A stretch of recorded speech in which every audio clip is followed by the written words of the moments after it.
Two men offered him enough money to save his family if he betrayed a dying woman's trust. A poor delivery driver spent his last few dollars buying lunch for an old woman everyone else laughed at. 24 hours later, black SUVs rolled into his neighborhood. A billionaire was asking for his name, and a secret hidden behind a rusty key threatened to expose a conspiracy worth millions. Why would one of the richest families in America be searching for a man who could barely pay for his mother's medicine? And what was so important about the old woman everyone had dismissed as a nobody? The bell above the diner door gave a tired little jingle as Marcus Reed stepped inside from the cold Detroit afternoon. Warm air wrapped around him immediately. The smell of coffee, grilled onions, and fresh soup drifted through the room. Yellow lights glowed above worn wooden booths. Forks clinked against plates. A television mounted in the corner murmured through a daytime news segment nobody seemed to be watching. For a moment, Marcus simply stood there. His shoulders ached. His feet hurt. He had been delivering food since sunrise. And after a full day of work, he still didn't have enough money. Not enough for rent. Not enough for groceries. Not enough for the medication his mother needed. He slipped his hand into his jacket pocket and felt the few wrinkled bills folded there. $23.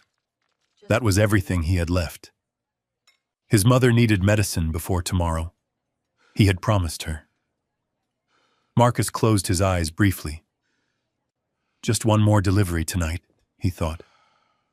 Maybe then things would be okay. Maybe. A waitress waved from behind the counter. Coffee, Marcus? He smiled politely. Not today. The woman nodded with understanding. Everyone in the neighborhood knew Marcus. Not because he was important. Not because he was rich. But because he was kind. The kind of man who helped elderly neighbors carry groceries. The kind of man who shoveled snow from sidewalks that weren't his. The kind of man who never seemed to stop giving, even when life gave him very little in return. He moved toward the pickup counter where he was supposed to collect an order. Then a sharp voice cut through the room. Ma'am, you need to leave. Marcus glanced over. Near the entrance stood an elderly white woman. She looked small beneath the fluorescent lights. Her gray coat was faded and thin. The sleeves were worn. The shoes on her feet looked decades old.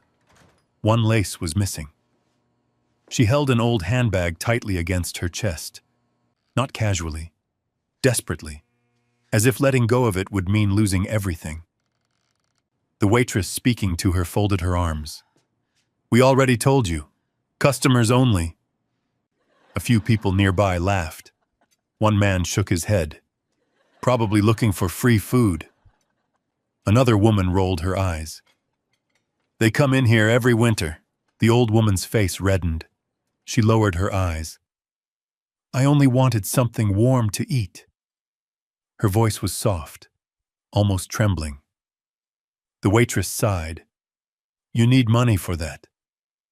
The room fell into an uncomfortable silence. Nobody volunteered. Nobody looked at her. Most people simply returned to their meals. Marcus watched. Something twisted inside his chest. The scene felt painfully familiar. Not because he'd been hungry, though he had. Not because he'd been poor, though he was. It reminded him of his father, years ago. Before his father passed away. Before life became one long struggle. People had looked at his father the same way, like he didn't matter. Like poverty made a person invisible. Marcus swallowed hard. The old woman turned toward the door. Her shoulders slumped. The cold waited outside. Then Marcus heard himself speak. Excuse me. Heads turned. The old woman looked up. Marcus stepped forward. What would you like to eat, ma'am? The woman blinked. What? I asked what you'd like. The waitress stared. Marcus. But he was already reaching into his pocket. His fingers closed around the money he'd been saving. His mother's medicine. His last $23. Every bit of it. He looked at the old woman and smiled. A meal shouldn't be something people have to beg for. The woman stared at him. Her eyes suddenly glistened. "No," she whispered. "You don't have to do that." "I know, but I'd like to." The diner had gone quiet. Even the people who had laughed before were watching now. Marcus ignored them. He pulled out a chair. The old woman sat slowly, like she couldn't quite believe it. The waitress eventually took the order. Soup, a sandwich, coffee. Nothing fancy, nothing expensive. But the old woman's hands shook when the food arrived. Marcus sat across from her. He wasn't eating. He couldn't afford to. Instead, he watched her take the first spoonful of soup. The expression on her face changed immediately. Relief, warmth, comfort. The kind that goes deeper than hunger. For several minutes, neither of them spoke. Outside, snow drifted lazily through the gray afternoon. Inside, the diner hummed quietly. Finally, the woman looked at him. "Why did you help me?" Marcus shrugged. "My mom taught me something." "What?" "If somebody's hurting and you can help, then help." The old woman smiled sadly. Not many people believe that anymore. Marcus chuckled softly. Maybe. The woman studied him. Really studied him. As if trying to memorize his face, his tired eyes, his worn jacket, his calloused hands. Then she asked quietly, "Do you have family?" Marcus nodded. "My mother and my son." "You have a son? 9 years old." The woman's expression softened. "You must love him very much." "I do." She looked down at her coffee. "He is lucky." Marcus wasn't sure what to say. Nobody had ever called his son lucky. Not living where they lived. Not with the bills they faced. Not with the future he worried about every night. But hearing it somehow felt nice. The woman smiled faintly. "You remind me of someone." "Who?" "My husband." Marcus laughed. "I'll take that as a compliment." "You should." The woman laughed too. A small laugh. Gentle. Real. For a few moments, she didn't look afraid anymore. She looked like somebody's grandmother. Somebody who belonged somewhere. Somebody who should have been loved. Then the diner door opened. Cold wind swept inside. 3 men entered. Business suits. Expensive watches. Polished shoes. The old woman's smile disappeared instantly. Marcus noticed. Every bit of warmth vanished from her face. Her fingers tightened around the handbag. Her breathing changed. Fear. Pure fear. The men hadn't even looked at her yet. But she was terrified. Marcus frowned. "You okay?" The woman forced a smile. "Yes." But it was clearly a lie. The men sat several booths away, talking quietly. The old woman lowered her head. Marcus could feel the tension radiating from her. Who were they? Why was she scared? Before he could ask, the woman suddenly stood. "I should go. You barely finished." "I know." She reached into her handbag. Marcus immediately raised a hand. "No. You don't owe me anything." The woman stared at him. Then something unexpected happened. Tears filled her eyes. Not dramatic tears. Not loud tears. Just quiet ones. The kind that appear when someone has carried pain for a very long time. "You are a good man, Marcus Reed." Marcus froze. He never told her his last name. The woman seemed to realize her mistake. For a second her eyes widened. Then she quickly looked away. Marcus felt a chill. "How do you know my name?" The old woman hesitated. A long moment passed. Then she leaned closer. Her voice became barely more than a whisper. "If anyone asks about me." Marcus frowned. "Don't believe them." "What?" She slipped something into his jacket pocket. Fast. So fast he barely noticed. Then she stepped back. Fear returned to her eyes. "If someone comes looking." Her voice trembled. "Please don't trust them." Marcus stood. "Wait." But the woman was already moving toward the door. The bell jingled. Cold air rushed inside. Snow swirled beyond the glass. And then she was gone. Marcus hurried outside. The street stretched in both directions. Cars passed. Pedestrians moved along the sidewalks. But somehow, she had vanished, as if she had never been there. Marcus stood in the falling snow, confused, uneasy. Something felt wrong, very wrong. Slowly he reached into his jacket pocket. His fingers touched cold metal. He pulled it out. A small brass key, old, worn, heavy. Marcus stared at it. Snowflakes landed on the metal surface. Behind him, the diner door opened. The waitress called out, "Marcus, your pickup order is ready." But Marcus barely heard her. His eyes remained fixed on the key. And one question echoed through his mind. Why would a frightened old woman trust a complete stranger with something she seemed willing to die protecting? Snow drifted across the streetlights as Marcus stood outside the diner, staring at the brass key resting in his palm. The metal was cold, older than anything he owned, worn smooth around the edges from years of use.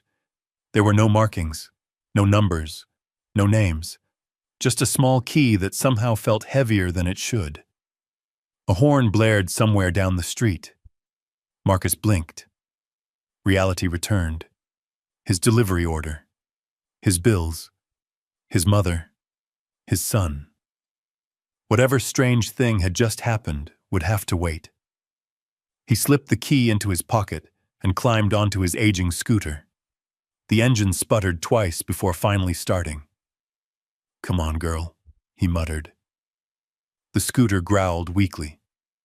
Detroit's winter wind cut through his jacket as he drove across town. Streetlights reflected on patches of dirty snow. Neon signs buzzed above liquor stores and pawn shops. The city looked tired, the same way Marcus felt. An hour later, he finally returned to the neighborhood he called home. Rows of aging brick apartment buildings stretched beneath the cloudy night sky. Paint peeled from railings. Windows rattled when the wind blew. A broken street lamp flickered near the corner grocery store. Marcus parked beside the building and climbed the stairs to the second floor. Before he could unlock the door, it flew open. "Dad!" A small figure launched himself forward. Marcus barely had time to react before 8-year-old Jordan wrapped both arms around him. A smile immediately spread across Marcus's face. "There he is." Jordan grinned. "You're late." "I know. You promised we'd watch the game." Marcus winced playfully. "I know that too." Jordan folded his arms dramatically. "You always say that. That's because it's always true." The boy laughed. The sound warmed Marcus more than the heater ever could. Inside the apartment, the smell of chicken soup drifted from the kitchen. His mother sat in a recliner near the window. A blanket covered her legs. The television glowed softly across her tired face. "Evening, Mama." She smiled. "There he is." Marcus bent down and kissed her forehead. The skin felt warmer than usual. Too warm. His smile faded slightly. "You okay?" "I'm fine." The answer came too quickly. Marcus recognized it immediately. The same answer she always gave when she wasn't fine. The same answer she'd been giving ever since the heart condition got worse. He sat beside her. Did you take your medication? A brief silence. That was all the answer he needed. His stomach tightened. Mama. She looked away. The pills are almost gone. Marcus closed his eyes. The medicine. The money. The $23. Gone. Spent on lunch for a stranger. Guilt hit him immediately. Not because helping the woman had been wrong, but because his mother needed him too. His mother touched his hand, as if reading his thoughts. Don't. What? Don't make that face. Marcus looked at her. You know what face. A small smile appeared, the face your father used to make when he worried. Marcus laughed quietly. His father had been gone nearly 10 years. Some days it felt like yesterday. Other days it felt like another lifetime. Jordan jumped onto the couch beside them. Grandma says you helped somebody today. Marcus raised an eyebrow. Mama. What? She looked innocent. You tell me everything. Jordan leaned closer. Did you save somebody? Marcus chuckled. No. Fight bad guys? No. Stop a robbery? No. Jordan groaned. Then what happened? Marcus hesitated. How did he explain it? A frightened old woman, a strange warning, a mysterious key. Even saying it aloud sounded ridiculous. I bought lunch for someone. Jordan blinked. That's it? That's it. The boy looked disappointed. Marcus laughed. Then Jordan smiled. My teacher says that's still a hero thing. Marcus looked away. Nobody had called him a hero before, not in real life. Heroes weren't men struggling to pay rent. Heroes weren't delivery drivers with broken scooters. Heroes didn't spend nights wondering how to afford medicine. Still, the words stayed with him. Later that night, after Jordan fell asleep and his mother retired to her room, Marcus finally found himself alone. The apartment grew quiet. Only the hum of the refrigerator remained. Slowly, he pulled the brass key from his pocket. He placed it on the kitchen table. The overhead light reflected off the metal. For several minutes, he simply stared. Something about it bothered him. Not the key itself. The woman. The fear in her eyes. The way she reacted when those businessmen entered the diner. The way she somehow knew his full name. Marcus leaned back. How had she known? He never introduced himself. The waitress had never said it, at least not while the woman was there. A chill ran through him. The key suddenly felt less like an object and more like a question without an answer. He turned it over, examined every detail. Nothing. No clues, no markings, no explanation. Finally, he slipped it into a kitchen drawer. Enough. He had bigger problems. Tomorrow he needed work. Tomorrow he needed medicine. Tomorrow he needed money. The mystery could wait, or so he thought. The next morning began badly. The moment Marcus opened his eyes, his phone vibrated. A notification appeared. Delivery account under review. Temporarily suspended. His heart sank. What? He sat upright. Another notification followed. Customer complaint filed. Access suspended pending investigation. Marcus stared, confused, then angry. He had never received a serious complaint. Not once. His rating was nearly perfect. His hands trembled as he opened the app. Nothing. Locked out. No deliveries. No income. For a long moment, he simply sat on the edge of the bed, staring. The room suddenly felt smaller, the walls closer. Jordan's school expenses, rent, electricity, medicine. Everything depended on those deliveries. Everything. A knock interrupted his thoughts. His mother appeared in the doorway. "Marcus?" He quickly hid the phone. "Yeah?" Her smile faded. "What happened?" Mothers always knew, even when they weren't supposed to. Marcus forced a smile. "Nothing." She sighed. "You're a terrible liar." He laughed weakly, then showed her the phone. The silence that followed felt heavy. "What are you going to do?" she asked quietly. "I'll figure it out." "You always say that." "Because I always do." But this time he wasn't sure. Not really. An hour later, he headed outside. The sky hung low and gray over Detroit. Snow threatened again.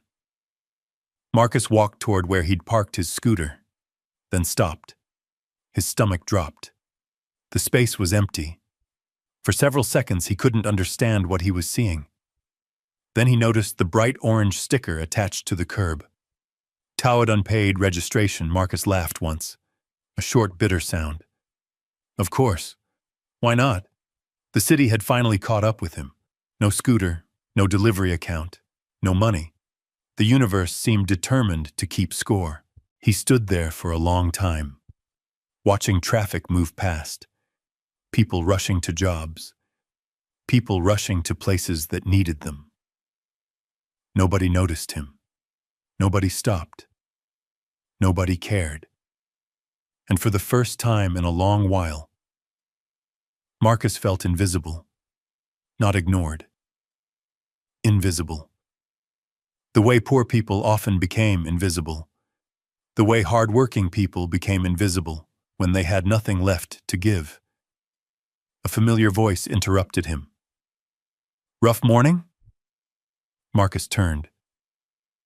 It was Mrs. Henderson from next door, 72 years old, retired school teacher, neighborhood gossip champion. He smiled politely. "You could say that." She studied him, then lowered her voice.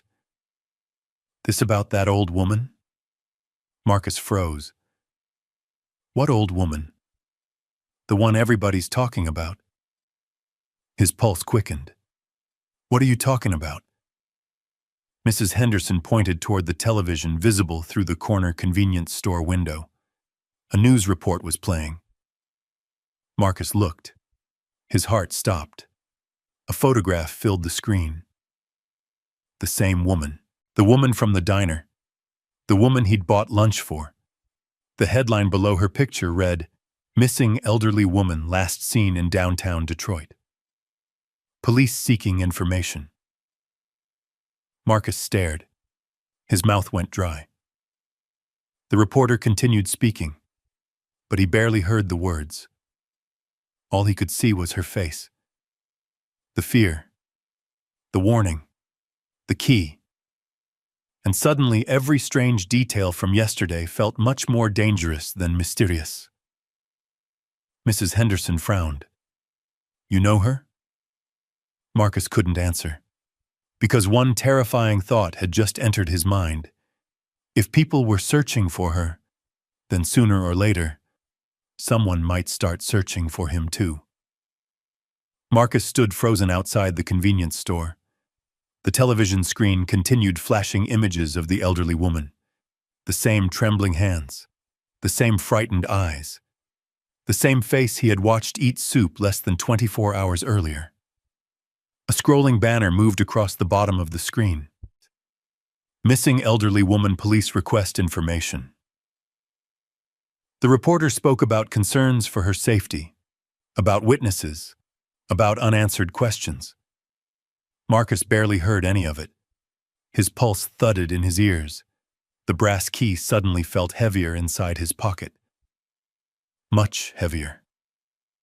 Mrs. Henderson looked up at him. "You really do know her?" Marcus quickly forced a smile. "No. I just thought she looked familiar." The old woman narrowed her eyes. She didn't believe him. Not completely, but thankfully she didn't push further. "You be careful out there," she said. "People disappear every day in this city." Marcus nodded. The words followed him all the way home. People disappear every day.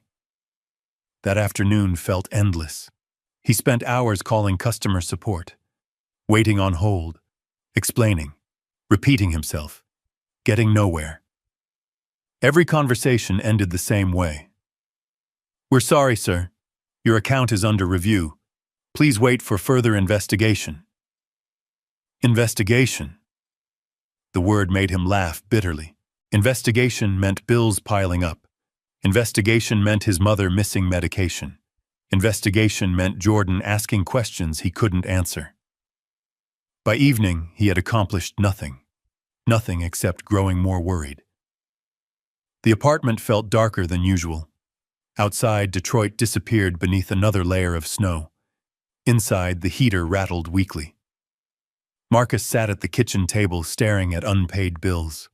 Hospital notices, electric statements, school fees, numbers, always numbers. The amount owed always seemed larger than the amount earned. His mother slowly entered the room. She moved carefully, more carefully than she used to. The sight hurt Marcus every time. She sat across from him. For a while, neither spoke. Finally, she looked at the stack of bills, then at her son. "You don't have to carry everything alone." Marcus smiled weakly. "I know, no. You don't." He looked down. His mother reached across the table, taking his hand. "When your father got sick, he thought being strong meant suffering quietly." Her voice softened. "But real strength is letting people help." Marcus swallowed. He remembered those years. The hospital visits, the long nights, the fear. "I don't know who can help us." His mother smiled sadly. "Sometimes help arrives from places we don't expect." The words lingered, because they reminded him of someone. A frightened old woman. A brass key. A mystery he couldn't explain. That night, Jordan found him sitting alone by the window. Snowflakes drifted beneath the streetlights. "Dad?" Marcus looked up. "Hey, buddy." Jordan climbed onto the couch. "Are we okay?" The question struck harder than any bill. Children always knew more than adults realized. Marcus pulled him closer. "We're okay.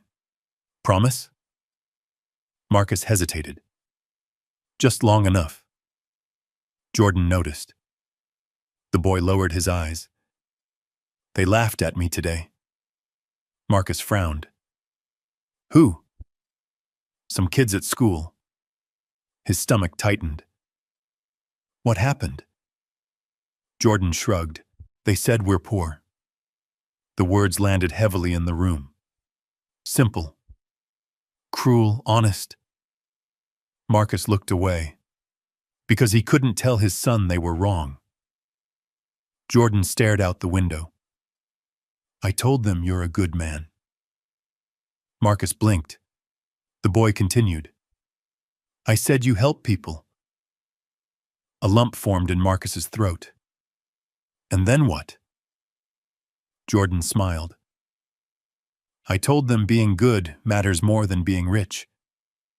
Silence filled the room. For a moment, Marcus couldn't speak. His son believed that. Truly believed it. The same way Marcus once had. Before life got complicated. Before bills and disappointments. Before the world taught him how expensive kindness could be. He hugged Jordan tightly. "You're a smart kid." Jordan grinned. "I know." The boy eventually drifted off to bed. But Marcus remained awake, long after midnight. The key sat on the table before him. The apartment was silent. Only the ticking kitchen clock remained. Tick, tick, tick. Marcus picked up the key. turned it over. Again. And again. The mystery refused to leave him alone. Finally, he opened his laptop. He searched local news sites. The missing woman. No name released. No family identified. No new information. Nothing. That should have relieved him. Instead, it worried him more. Why would someone disappear without anyone claiming them? Why would a frightened old woman carry a key and warn strangers not to trust anyone? The questions multiplied. Sleep never came easily. When morning finally arrived, Marcus felt exhausted, and things quickly became worse. His phone rang just after 8. The hospital. Immediately, his heart dropped. "Mr. Reed?" "Yes. This is Detroit General." Marcus stood. "What happened?" "We need you to come in." The drive there felt endless. Bus transfers, walking through snow, waiting at crosswalks. Every minute stretched. By the time he reached the hospital, anxiety sat like a stone in his chest. The smell of disinfectant greeted him. Bright white lights reflected off polished floors. Doctors moved quickly through hallways. Marcus found his mother's room. She looked tired, paler than yesterday, but she smiled when she saw him. "Don't look so scared." Marcus forced a laugh. A doctor entered moments later. The conversation was polite, professional, gentle, but the meaning was devastating. More tests, additional treatment, new medication, and costs. Always costs. Numbers again. More numbers. The doctor eventually left. Marcus remained standing beside the bed, staring at the floor. His mother touched his arm. "I'm sorry." The words broke his heart. Because she sounded guilty, as if being sick was somehow her fault. Marcus sat beside her. "You don't apologize for needing help." She smiled. "Then neither should you." For a moment, neither spoke. Then Marcus's phone vibrated. A text message. Unknown number. His stomach tightened. He opened it. "We need to talk." Nothing else, no name, no explanation, just 4 words. Marcus frowned. A second message arrived. About the woman. His pulse quickened immediately. A third message followed. Bus station. 3 p.m. Come alone. The room suddenly felt colder. His mother noticed his expression. "What is it?" Marcus locked the phone. Nothing. Another lie. Another terrible lie. But this time, he wasn't protecting himself. He was protecting her. 3 o'clock arrived beneath dark clouds and falling snow. The downtown bus station looked worn and tired. People hurried past carrying bags and coffee cups. Buses hissed as doors opened and closed. Marcus stood beneath a metal awning, watching, waiting. Every passing stranger seemed suspicious. Every glance felt important. Then he saw them. 2 men. Dark coats. Expensive shoes. Neither smiled. Neither looked friendly. One carried a black envelope. The other scanned the area carefully. Searching.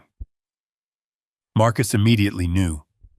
These weren't police, and they weren't reporters. The taller man approached first. "Marcus Reed." Not a question. A statement. Marcus remained silent. The man nodded. "Good." He held out the envelope. Marcus didn't take it. "What's this?" "Help." The second man finally spoke. "You need money." Marcus laughed once. "Everybody needs money." The taller man smiled. "But you need it more than most." The words stung, because they were true. The man pushed the envelope toward him. "Take it." Marcus looked inside. His breath caught.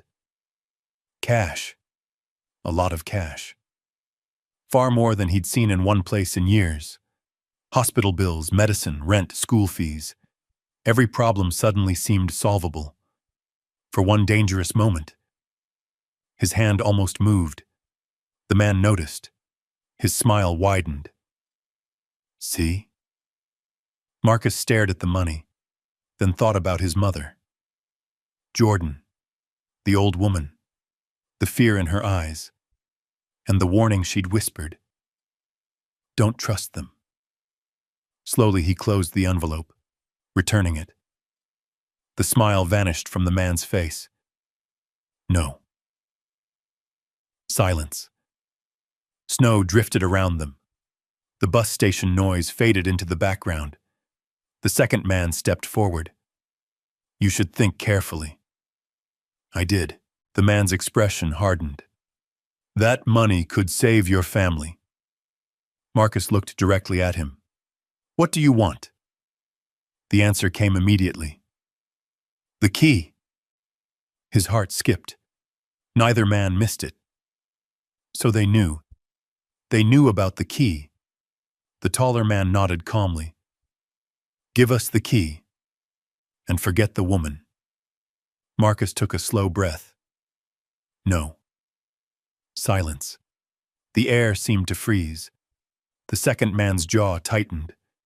The taller man sighed, as if disappointed. Then he leaned closer. Very close. Close enough that Marcus could smell expensive cologne. When he spoke, his voice remained soft, almost gentle, which somehow made the words worse. You just chose the wrong family to protect. A chill moved through Marcus, not because of the threat, because of how calmly it was delivered. The men turned, walking away without another word, disappearing into the crowd. Marcus stood motionless. Snow gathered on his shoulders, his hands trembled, not from cold, from fear, real fear. For the first time since meeting the old woman, he understood something. This wasn't just a mystery anymore. This wasn't just about a missing woman. Powerful people wanted that key. Powerful people were willing to force for it. And if money failed, what would they try next? Marcus slipped a hand into his pocket, feeling the brass key. Still there. Still cold. Still waiting. And somewhere deep inside, a terrible realization began to form. Whatever door that key opened, it was worth far more than money. Marcus barely slept that night. Every creak in the apartment sounded different. Every passing car made him glance toward the window. The threat itself hadn't been loud. The man hadn't raised his voice, hadn't touched him, hadn't even looked angry. But somehow that made it worse. People who needed to prove their power usually shouted. People who already had power whispered, and those men had whispered. At 3 a.m, Marcus found himself sitting at the kitchen table again. The brass key rested beside a cup of cold coffee. Snow tapped softly against the window. The city outside looked distant and silent beneath layers of white. For a few minutes he simply stared at the key, trying to understand why a stranger had trusted him, trying to understand why powerful men wanted it, trying to understand why his life suddenly felt like it belonged to someone else. Then he heard movement behind him. His mother stood in the hallway, wrapped in a faded blue robe.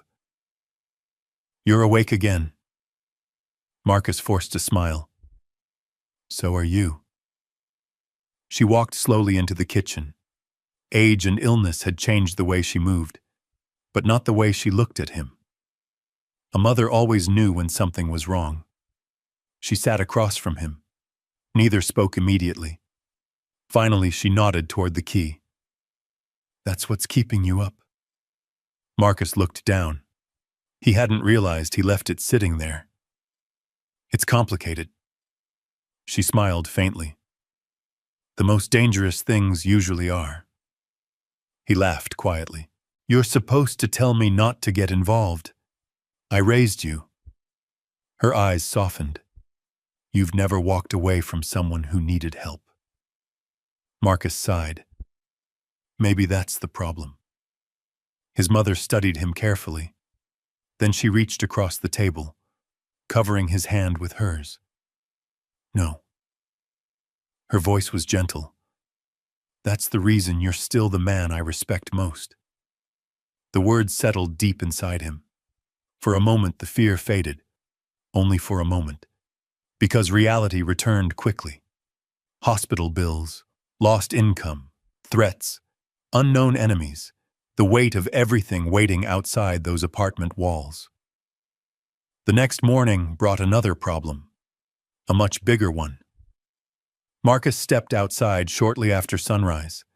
The sky hung low and gray above Detroit. The cold bit through his jacket. His old delivery car sat exactly where he'd parked it the night before. At least it had. Now the space was empty. Marcus stopped, blinking, certain he was looking at the wrong spot. But he wasn't. The cracked section of pavement, the rusted dumpster nearby, the broken streetlight. Everything else remained. Only the car was gone. His stomach dropped. He hurried toward the building manager's office. A handwritten notice sat taped to the door. Unauthorized vehicle towed. Outstanding city violation. Marcus stared at the words, then laughed. Not because it was funny, because sometimes life became so ridiculous that laughing was the only option left. That car was ancient, held together by hope and duct tape, but it was still his way to work, his independence, his chance to earn. Now it was gone too. By noon he was sitting inside another waiting room, another government office, another line of frustrated people. Nobody looked happy, nobody looked hopeful. Everyone stared at screens or floors. The clerk eventually called his number. The conversation lasted less than 5 minutes. The fees exceeded what Marcus had available, not by a little, by a lot. He left feeling hollow. Outside, snow had begun falling again. Large flakes drifted slowly through the air, covering cars, sidewalks, roofs. The city looked beautiful. Marcus felt miserable. His phone rang. Jordan's school. Immediately panic surged. He answered before the first ring ended. "Hello, Mr. Reed?" A secretary's voice. "Jordan isn't in trouble." Marcus exhaled, but not completely. Okay. He had a disagreement with another student. Marcus closed his eyes. Of course. The secretary continued. Nothing serious, but we thought you should know. After hanging up, Marcus stood motionless on the sidewalk. Everything seemed to be unraveling, one piece at a time, one problem after another, almost as if someone were removing every support beam from his life. By late afternoon, he finally arrived home, exhausted, cold, defeated. The apartment felt unusually quiet. Too quiet. His mother wasn't in the living room. She wasn't in the kitchen. A strange feeling crawled into his chest. Mom? No answer. He moved quickly toward her bedroom. The door stood partially open. She was sitting on the floor, one hand pressed against her chest. Immediately, Marcus dropped beside her. Mom! Her breathing sounded uneven. Pain flickered across her face. Fear hit him harder than anything else had all week. He grabbed his phone, called for medical assistance, spoke too fast, repeated the address twice. The next 20 minutes felt endless. Jordan stood frozen nearby, terrified, trying not to cry. Marcus wrapped an arm around him while keeping his eyes on his mother. When help finally arrived, relief nearly brought him to tears. Hours later, he sat alone in a hospital corridor. White lights stretched endlessly overhead. Machines beeped in distant rooms. Nurses moved quietly through the halls. The world felt muted, like sound itself had grown tired. A doctor eventually approached. His mother's condition had stabilized, but additional treatment would be necessary. More appointments, more medication, more expenses, always more expenses. Marcus leaned back against the wall, closing his eyes. He wasn't sure how much more he could carry. A voice interrupted his thoughts. "Mr. Reed?" He looked up. A nurse stood nearby, holding an envelope. "This was left for you." Marcus frowned. "For me?" She nodded. A man dropped it off. His pulse quickened. Immediately. The envelope felt expensive. Heavy paper. No return address. No name. Inside was a single photograph. Nothing else. Marcus stared at it. Confusion turned into shock. The picture showed him, leaving the diner, the night he met Eleanor. Someone had been watching. His stomach tightened. Then he turned the photo over. A handwritten message waited on the back. "We can see everything." His blood ran cold. For several seconds he couldn't move, couldn't think, couldn't breathe properly. Then another realization struck him. Whoever left this knew where he was. They knew about the hospital. They knew about his mother. They knew about him. The threat at the bus station suddenly felt much more real. Marcus shoved the photo into his pocket. His hands trembled. Not from fear alone, from anger. Because now this wasn't only about him. His family was involved. His mother. His son. People who had done nothing wrong. The hospital doors opened nearby. A gust of cold air swept through the hallway. Marcus glanced up and froze. Two familiar figures stood near the entrance. Dark coats, expensive shoes, the same men from the bus station. Watching him. Neither smiled. Neither waved. They simply stood there, waiting, as if they already knew he would notice them. Marcus slowly rose from his chair. The taller man nodded once, then turned toward the exit. The second man followed.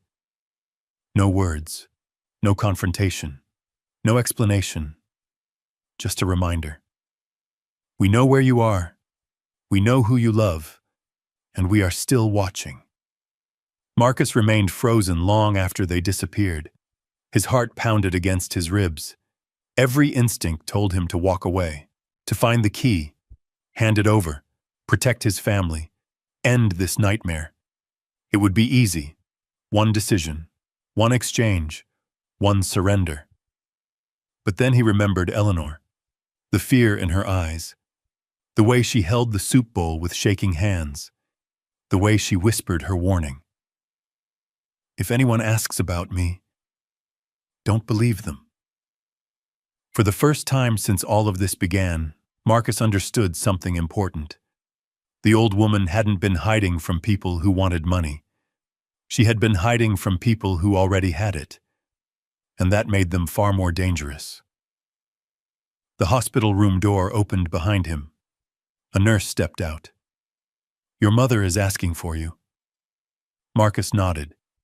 He took one last look toward the entrance.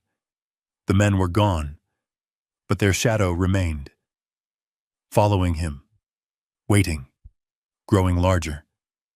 And somewhere beyond the hospital walls, a storm was gathering, a storm much bigger than Marcus Reed ever imagined. Because at that very moment, several black SUVs were already moving through Detroit, and the man sitting in the back seat of the lead vehicle had only one question.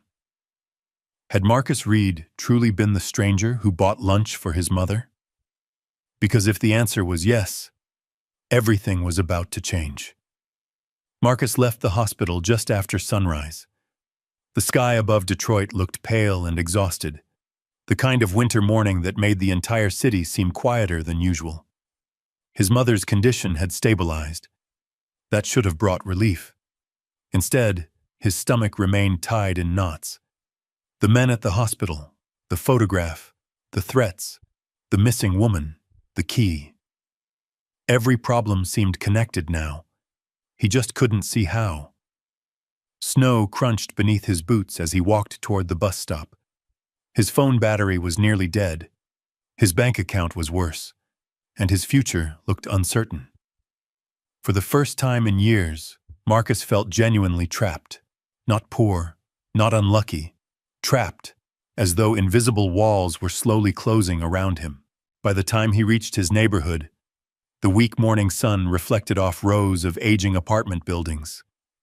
The familiar streets looked unchanged. Children waited for school buses. A few elderly neighbors shoveled snow. Someone blasted old Motown music from a second-floor window. Life continued, as if nothing extraordinary was happening. Marcus climbed the stairs to his apartment. Jordan opened the door before he could knock. "Dad!" Marcus smiled immediately.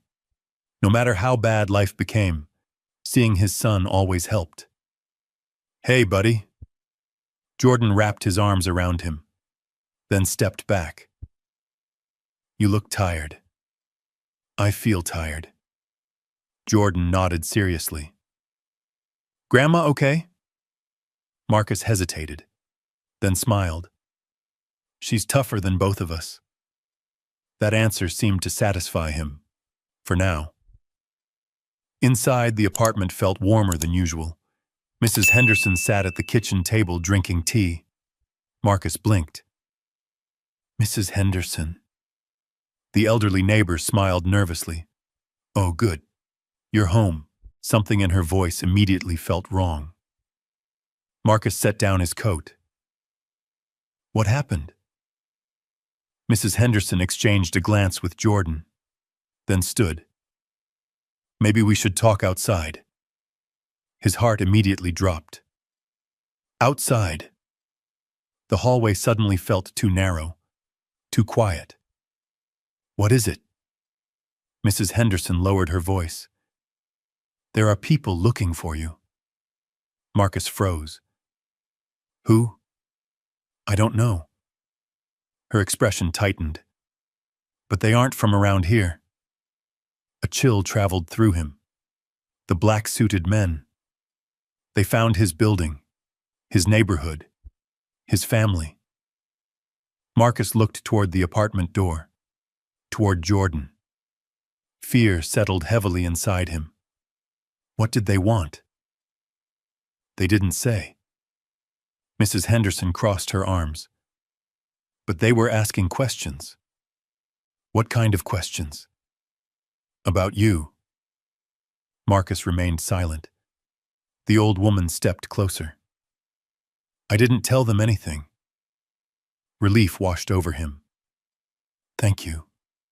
She nodded, then added quietly, "But Marcus..." "What?" "There were a lot of them." The words landed heavily. A lot of them. Not two men. Not one car. Something bigger. Much bigger. Marcus spent the rest of the morning watching from the apartment window. Every unfamiliar vehicle made him tense. Every stranger on the sidewalk drew his attention. Jordan eventually sat beside him. "Dad?"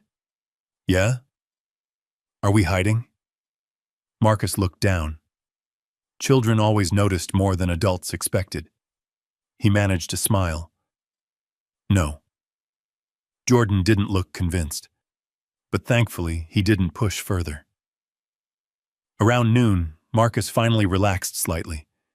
Maybe whoever was looking for him had moved on. Maybe... A sudden commotion outside interrupted the thought. Voices. Car doors. People talking. Lots of people. Marcus moved toward the window, then stopped cold. Black SUVs, not one, not two, 6, maybe 7. The entire street seemed frozen. Neighbors peeked through curtains. Apartment doors opened. People stepped onto balconies. The vehicles looked completely out of place among the aging buildings and cracked sidewalks, like luxury yachts parked beside fishing boats. Marcus's pulse quickened. The convoy stopped directly in front of his building. Every single vehicle. Oh my God. Mrs. Henderson appeared beside him. "What did you do?" Marcus laughed nervously. "I honestly don't know." More doors opened. Men in dark coats stepped out. Professional, organized, disciplined. Not like the men who had threatened him. These people looked different, more polished, more official. Then the rear passenger door of the center SUV opened, and the entire street seemed to hold its breath. A tall, white-haired man stepped out. Elegant gray overcoat, expensive shoes, perfect posture. Even from 3 stories above, Marcus recognized him immediately. Everybody did. His face appeared on television constantly. Business magazines, news reports, charity events, billboards. Charles Whitmore, billionaire, industrial giant, one of the richest men in America. Mrs. Henderson gasped. "No." Marcus stared, unable to speak. Jordan looked confused. "Who's that?" Nobody answered, because nobody could quite believe what they were seeing. Charles Whitmore slowly surveyed the building, his expression calm, focused, purposeful. Then he began walking toward the entrance, straight toward Marcus. The apartment suddenly felt too small, too hot, too unreal. A knock echoed through the hallway moments later. Firm, polite, not threatening. Marcus swallowed hard. Another knock followed. Mrs. Henderson looked terrified. Jordan looked fascinated. Marcus moved toward the door. Every step felt strange, like walking through a dream. When he opened it, 2 men in dark coats stood outside. Behind them stood Charles Whitmore. The billionaire's blue eyes studied Marcus carefully. Not with arrogance, not with suspicion, with curiosity, almost gratitude. For several seconds, nobody spoke. Then Charles smiled, a tired smile, the kind carried by someone who hadn't slept much recently. "Marcus Reed?" Marcus nodded slowly. "Yes," Charles exhaled, as though he'd finally found something he'd been searching for. "Good." The billionaire extended his hand. "My name is Charles Whitmore." Marcus nearly laughed, as if anyone in America didn't know that. "I know." Charles nodded, then asked a question that changed everything. One simple question. One impossible question. One question that instantly explained why he had come. "Are you the man who bought lunch for my mother?" The hallway fell silent. Completely silent. Mrs. Henderson's mouth opened. Jordan blinked repeatedly. Marcus felt the world tilt. "Your mother." The words echoed inside his head. The old woman. The diner. The soup. The warning. The key. Your mother. For several seconds he couldn't answer. Charles seemed to understand, because he spoke again, more softly this time. The elderly woman at the diner. Marcus finally nodded. "Yes." Something emotional flashed across the billionaire's face. Relief, pure relief, the kind a person feels after searching desperately for something precious. Charles looked away briefly, composing himself, then looked back. "May I come in?" 20 minutes later, Charles Whitmore sat at Marcus's small kitchen table. The contrast felt surreal. A billionaire drinking coffee from a chipped mug, in a tiny apartment, beside peeling wallpaper. Jordan sat nearby, pretending not to listen. Mrs. Henderson had conveniently decided not to leave. Marcus couldn't blame her. He wouldn't have left either. Charles studied the room quietly. Photographs, bills, old furniture, evidence of a life built through struggle. Finally, he looked at Marcus. "My mother's name is Eleanor Whitmore." Marcus felt another shock. Whitmore? The same last name. Of course. How had he never considered it? Charles continued. "We've been searching for her for days." Marcus frowned. "She's missing." Yes. The billionaire's jaw tightened. And no. Marcus blinked. "What does that mean?" Charles leaned back slowly, choosing his words carefully. "My mother disappeared." A pause. "But she wasn't kidnapped." Marcus stared. Charles looked exhausted. "She left." The room grew quiet. Outside, snow continued falling, covering the city, covering secrets, covering lies. Charles folded his hands. "My mother has been trying to expose something." Marcus immediately thought of the men, the threats, the key. His pulse quickened. Charles noticed. "You know something. It wasn't an accusation, just an observation." Marcus hesitated. For the first time since all this started, he wasn't sure what to do. Could he trust this man? Could he trust anyone? As if reading his thoughts, Charles quietly reached into his coat pocket, then placed a photograph on the table. Marcus stared. It showed Eleanor. Younger, smiling, standing beside Charles. The resemblance was undeniable. Same eyes, same smile, same face. The billionaire's voice softened. "She's my mother." Marcus looked at the picture, then at Charles, then toward the pocket containing the brass key. And suddenly, one realization became impossible to ignore. The frightened old woman from the diner had never been poor, never been ordinary, never been forgotten. She belonged to one of the wealthiest families in America, which meant the danger surrounding her was even bigger than Marcus imagined. And somewhere out there, Eleanor Whitmore was still hiding. While powerful people searched for her, the same people who were now searching for him. Charles leaned forward, his expression serious. "Marcus." Marcus looked up. "If my mother trusted you..." The billionaire paused, then finished quietly. "I need to know why." And for the first time since the nightmare began, Marcus realized he might finally be close to the truth. The apartment felt unusually small, not because of the furniture, not because of the people, because suddenly the truth sitting at his kitchen table seemed too large for the room to contain. Charles Whitmore looked nothing like the ruthless billionaires Marcus had seen on television. There was no arrogance in him, no performance, no superiority, only exhaustion, the kind that came from carrying something heavy for a very long time. Outside, snow drifted quietly past the window. Inside, nobody spoke for several seconds. Jordan sat at the far end of the table pretending to do homework. Mrs. Henderson pretended to read a magazine. Neither fooled anyone. Charles finally broke the silence. "My mother trusted very few people." Marcus looked down at the photograph. The younger Eleanor smiled beside her son. Confident, elegant, happy.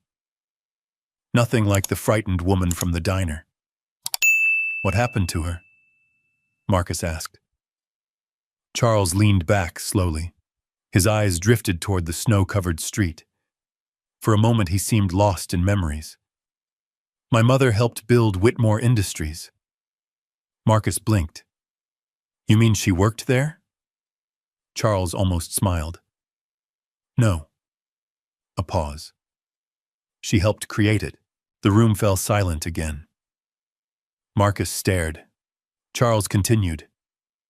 My father became the public face of the company. Another pause. My mother built most of it. Marcus wasn't sure what surprised him more, the revelation itself, or the sadness in Charles's voice. Then why was she alone? Charles looked away.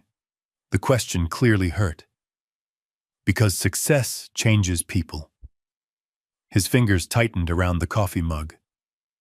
It changed parts of our family. Outside, a snowplow rumbled down the street. The sound faded into the distance. Charles continued speaking. Years ago, Whitmore Industries had created one of the country's largest charitable foundations. Millions of dollars. Programs for poor families. Medical assistance. Scholarships. Community kitchens. Housing support. The foundation had become one of Eleanor's proudest achievements. Helping people had always mattered to her. More than board meetings. More than stock prices. More than wealth. Marcus listened carefully. Something about the story felt important. Very important. Then Charles said the words that changed everything. 3 months ago, my mother discovered money was disappearing. Marcus sat straighter. Stolen? Charles nodded. Millions. The word hung heavily in the room. Millions. Not thousands. Not hundreds of thousands. Millions. Money intended for people who needed help. Money intended for families like Marcus's. Charles looked exhausted. My mother started asking questions. A bitter smile crossed his face. Some people didn't appreciate that. Marcus immediately thought about the men in black coats, the threats, the photograph, the warning. The pieces were finally beginning to connect. Charles continued. People told her she was confused, old, paranoid. His jaw tightened. They tried convincing everyone she wasn't thinking clearly. Mrs. Henderson gasped softly. Charles nodded. At first it seemed harmless. Then his eyes darkened. But it wasn't. Marcus understood, because he'd seen it happen before. Maybe not to billionaires.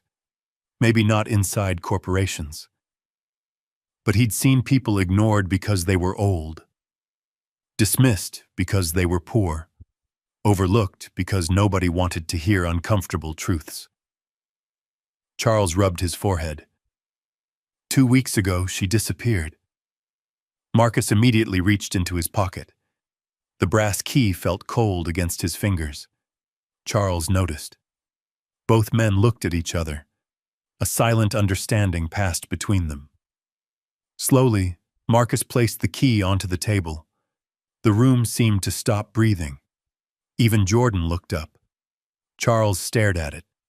For several seconds he didn't move, didn't speak, didn't blink. Then he whispered, "Oh my God." Marcus swallowed. She gave it to me. Charles carefully picked up the key, as though it were something sacred, something fragile, something important. His hands trembled slightly. The billionaire looked more emotional than Marcus had expected. What did she say? Marcus repeated every word, the warning, the fear, the strange request, the way Eleanor had looked over her shoulder before leaving. Charles listened without interruption. When Marcus finished, silence returned. Then Charles slowly nodded.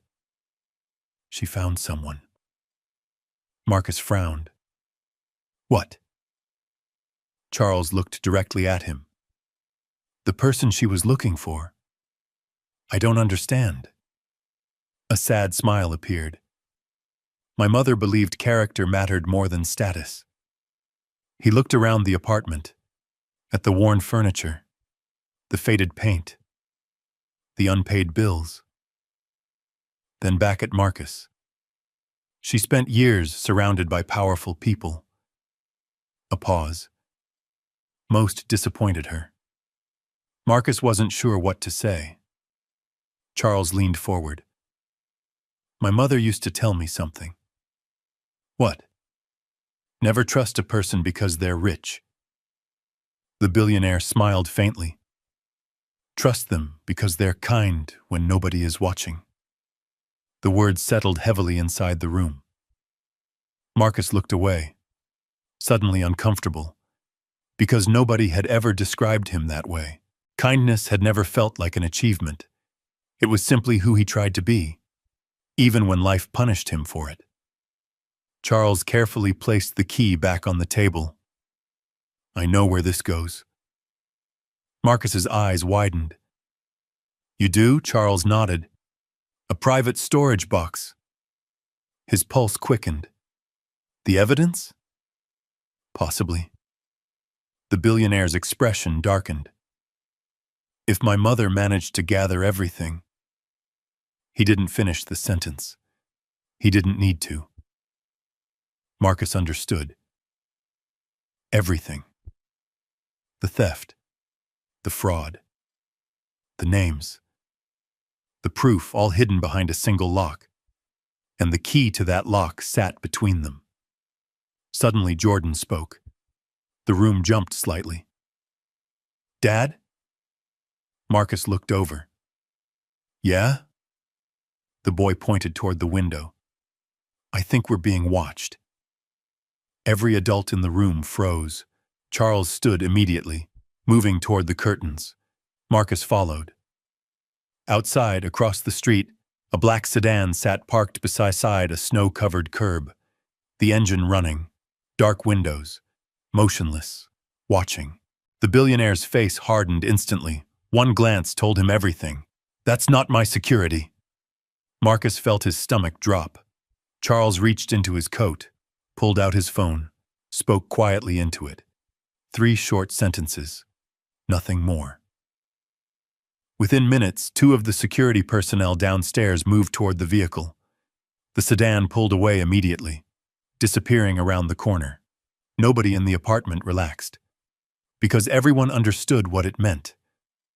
Someone else knew. Someone else was following the trail. Charles slowly returned to the table. His expression had changed.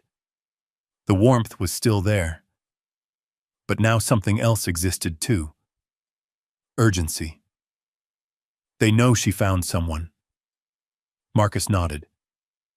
They threatened me. Charles looked up sharply. What? Marcus told him everything. The bus station, the envelope full of cash, the photograph, the hospital, the warnings. Every detail. By the time he finished, Charles looked furious. Not explosive. Controlled. The dangerous kind of angry. The kind powerful men become when they stop pretending. Finally, he spoke. Richard Hale. Marcus frowned. Who? Charles's jaw tightened. Our chief legal officer.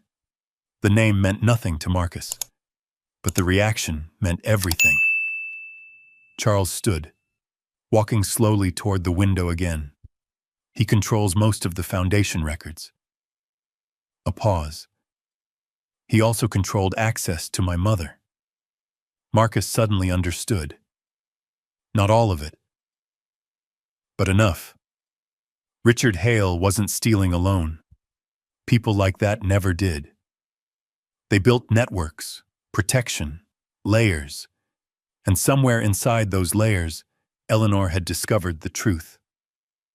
Charles turned around. The key changes everything. His voice sounded different now, focused, certain. The moment we open that storage box, he paused, looking directly at Marcus. The game changes. The room grew quiet. Outside, snow continued falling, soft, silent, beautiful. Marcus looked toward his mother's empty chair, toward Jordan, toward the life he'd been trying so hard to protect. 3 days ago, his biggest concern had been grocery money. Now billionaires were sitting in his apartment. Powerful people were following him. And a missing old woman had somehow placed the fate of a massive corporation into his hands. It felt impossible. Yet it was happening. Charles picked up his coat. "We need to move quickly." Marcus stood. "Tonight?" The billionaire nodded. "Tonight." His pulse quickened. "Where?" Charles looked down at the brass key, then back at Marcus. "Grand Central Station." Marcus blinked. The train station? An old private vault beneath it. The billionaire's eyes narrowed. "My mother always loved hidden places." A faint smile appeared. "She once told me secrets survive longer underground." Marcus stared at the key, then at Charles, then toward the snow-covered city beyond the window. Somewhere beneath that city waited answers, and possibly danger. Maybe both. Charles moved toward the door, then stopped, turning back one final time. "Marcus, yeah?" The billionaire looked at him carefully. Not as a delivery driver, not as a stranger, not as a poor man from a forgotten neighborhood, but as someone important, someone trusted, someone chosen. "My mother didn't give that key to you by accident." The words landed heavily. Charles smiled faintly. She gave it to the one person who helped her without knowing who she was. Then he opened the door and left, leaving Marcus standing in silence, holding the key, holding the responsibility, holding the beginning of a truth powerful people had spent years trying to bury. And somewhere far away, inside a luxury office overlooking downtown Detroit, Richard Hale received a phone call. The voice on the other end spoke only 6 words. "We found the man with the key, for the first time in a long time." Richard Hale stopped smiling. The floor-to-ceiling windows behind him revealed Detroit glowing beneath the winter night. Thousands of lights, thousands of lives, thousands of people who had no idea that a storm was about to hit one of the city's most powerful corporations. Richard stood alone in his office. The phone still pressed against his ear. His reflection stared back at him from the glass. Calm, controlled, dangerous. The voice on the other end had already disconnected. It didn't matter. The message had been delivered. The man with the key had been found. And worse, Charles Whitmore had found him too. Richard slowly placed the phone on his desk, then walked toward the window. For years he had carefully built his position. Power, influence, money, control. He hadn't come this far to lose everything because of an old woman and a delivery driver. His jaw tightened. A cold smile returned. Not because he wasn't worried, because he was. And worried men often became the most dangerous. Meanwhile, across the city, Marcus sat in his apartment, unable to focus on anything. The key rested on the coffee table. The television played quietly in the background. Jordan had fallen asleep on the couch. Mrs. Henderson had finally gone home. The apartment felt peaceful, yet Marcus couldn't relax. Tomorrow night. The vault. The evidence, the truth. Everything seemed to be racing towards something bigger. His phone suddenly vibrated. Unknown number. Marcus frowned. Normally he would have ignored it. Instead, he answered. "Hello?" Silence. Then breathing. Very faint. Marcus straightened. "Hello?" A woman's voice finally spoke. Weak. Trembling. Familiar. "Marcus?" His heart nearly stopped. "Eleanor?" Silence. Then relief. "Oh, thank God." Marcus immediately stood. "Where are you?" The line crackled. Background noise filled the call. Wind, traffic, a door slamming somewhere nearby. The old woman's voice sounded frightened. "They found me." Fear surged through Marcus. "Who?" "You know who." His grip tightened around the phone. "Eleanor, where are you? I can't stay."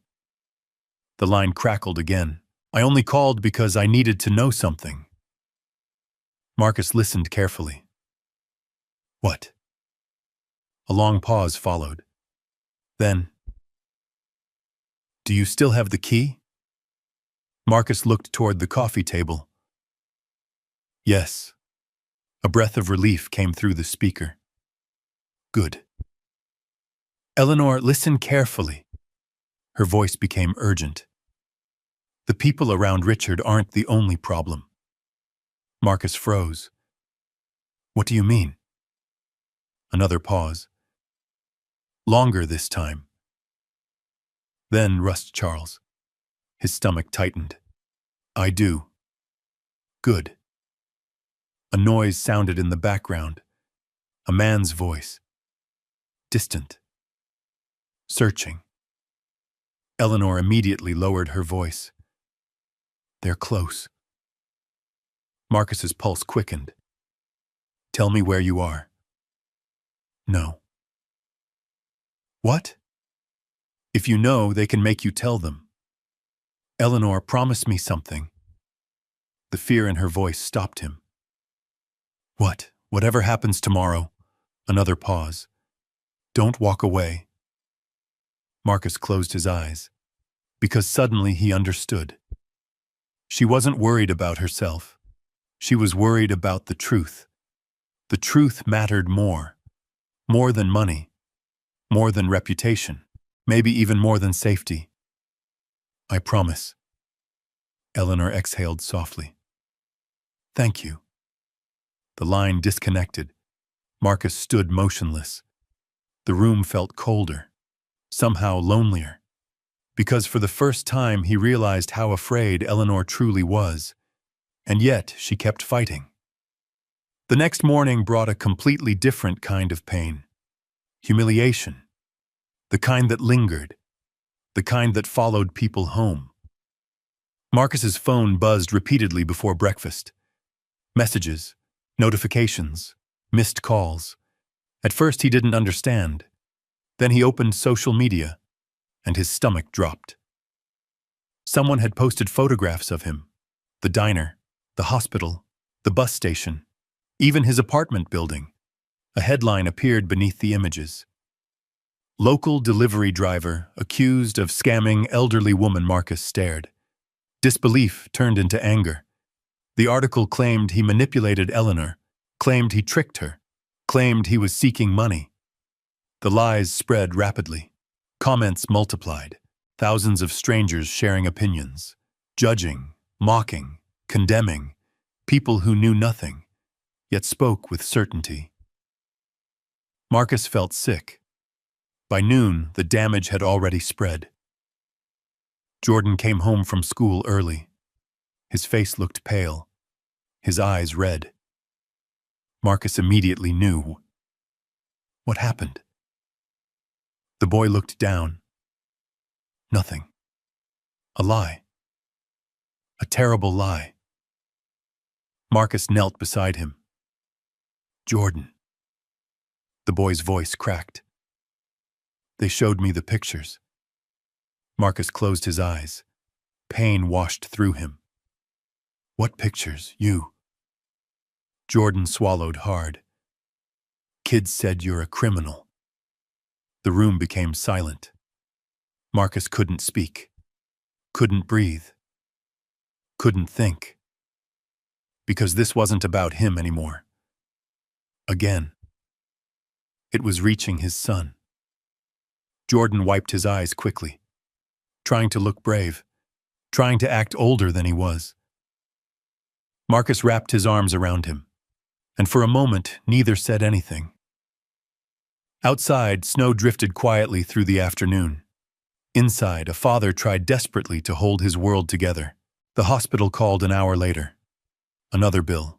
Another reminder. Another number Marcus couldn't afford.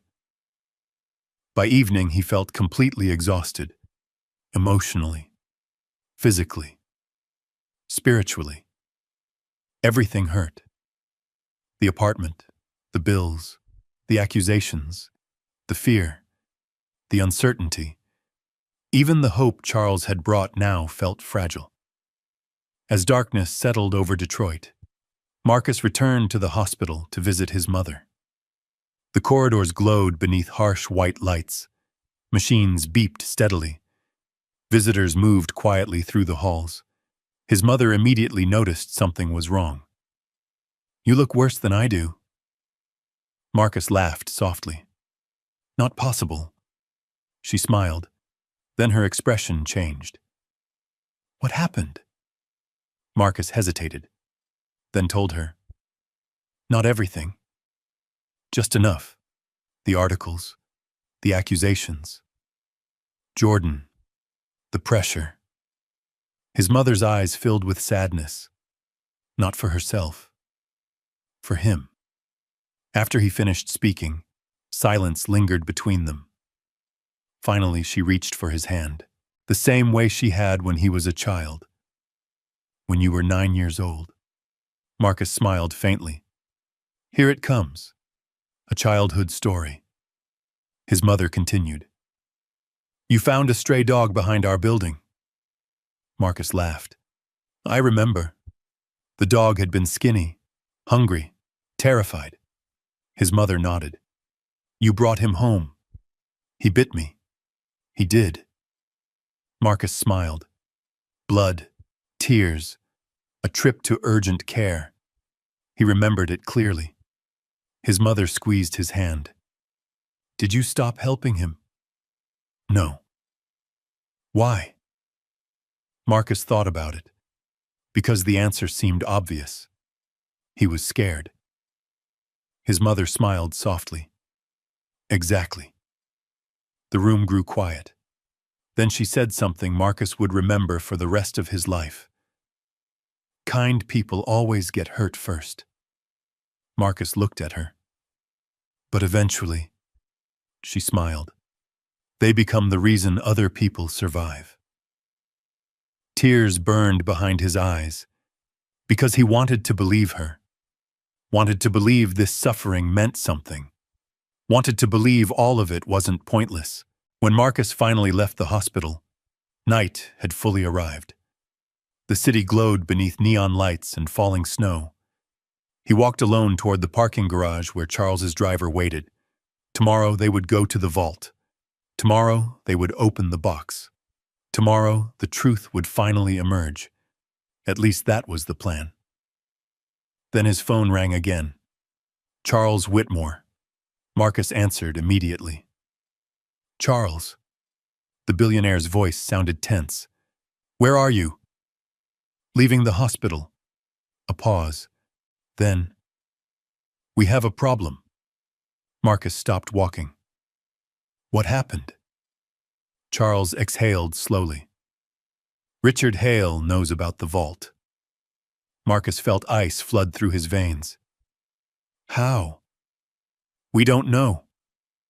The answer was worse than any explanation, because it meant someone was watching, listening, following.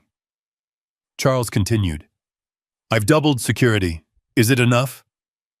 A long silence followed, long enough to frighten Marcus. Finally, Charles answered. "I honestly don't know." Snow swirled around Marcus beneath the streetlights. The city suddenly felt much larger, much darker, much more dangerous. Charles's voice lowered. "Get home." "What?" "Don't stop anywhere." Marcus's pulse quickened. "Charles, just get home." The billionaire rarely sounded afraid. Tonight he did. The call ended. Marcus stood frozen for several seconds, then started walking faster. The garage sat only 2 blocks away. Yet every shadow suddenly looked suspicious. Every parked vehicle seemed threatening. Every stranger appeared dangerous. The city no longer felt familiar. Halfway to the garage, he noticed something. A black sedan, parked across the street. Engine running. Dark windows. Marcus slowed. The sedan remained motionless. Watching. Waiting. Just like before. His heartbeat accelerated. The passenger side door opened slightly. Not enough for someone to exit. Just enough to send a message. "We know where you are." Marcus turned away, walking faster. Snow crunched beneath his boots. The garage entrance appeared ahead. Almost there. Almost safe. Then his phone vibrated. A text message. Unknown sender. Only 6 words. "Look inside your mailbox tomorrow." Marcus stopped. Confusion replaced fear. His mailbox? Why? Who sent it? The black sedan pulled away, disappearing into the snowy night, leaving questions behind. Questions Marcus couldn't answer. Not yet. But deep down he felt it. Tomorrow wasn't only about the vault. Someone else was trying to reach him. Someone hiding. Someone watching. Someone connected to Eleanor. And whatever waited inside that mailbox might change everything again. Marcus barely slept. Every time he closed his eyes, he saw the black sedan, the threats, the headlines, his mother's tired face, Jordan trying to be brave, and somewhere in the darkness, Eleanor Whitmore hiding from people powerful enough to make entire stories disappear. Before sunrise, Marcus was already awake. Snow coated the city in a blanket of white. The streets looked peaceful, almost innocent. But Marcus knew better. He dressed quietly and stepped into the freezing morning. The apartment building was silent. Only the distant sound of traffic echoed through the neighborhood. His mailbox sat near the front entrance.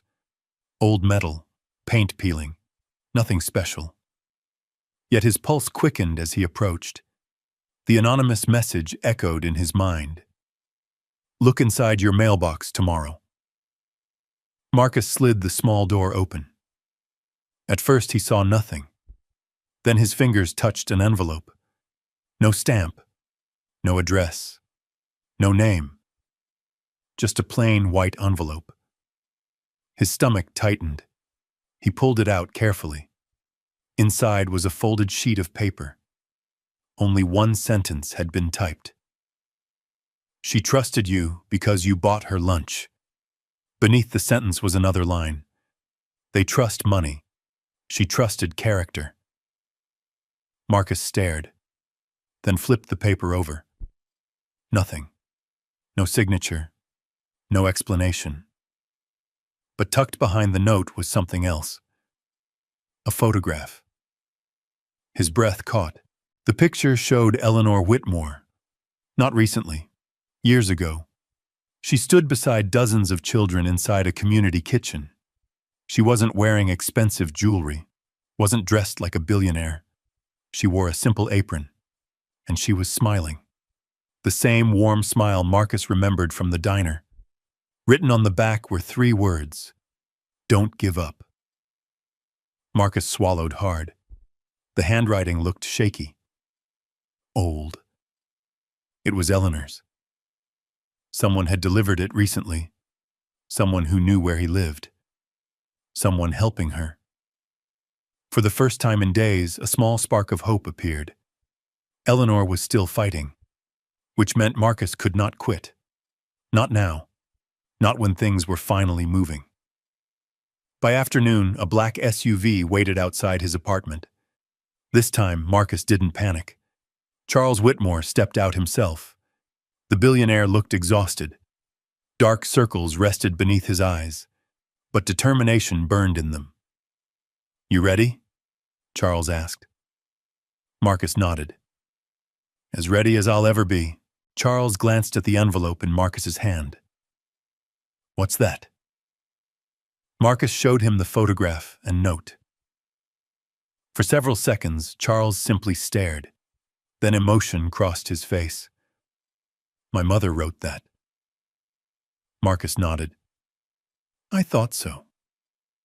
Charles carefully touched the edge of the photograph. A small smile appeared. She loved that kitchen. What kitchen? The first community center we ever funded. His smile faded. Back when helping people mattered more than board meetings. The words lingered between them. Then Charles straightened. Come on. Marcus climbed into the SUV. Detroit passed outside the windows. Snow-covered streets, factories, churches, neighborhoods. The city looked beautiful beneath the winter light.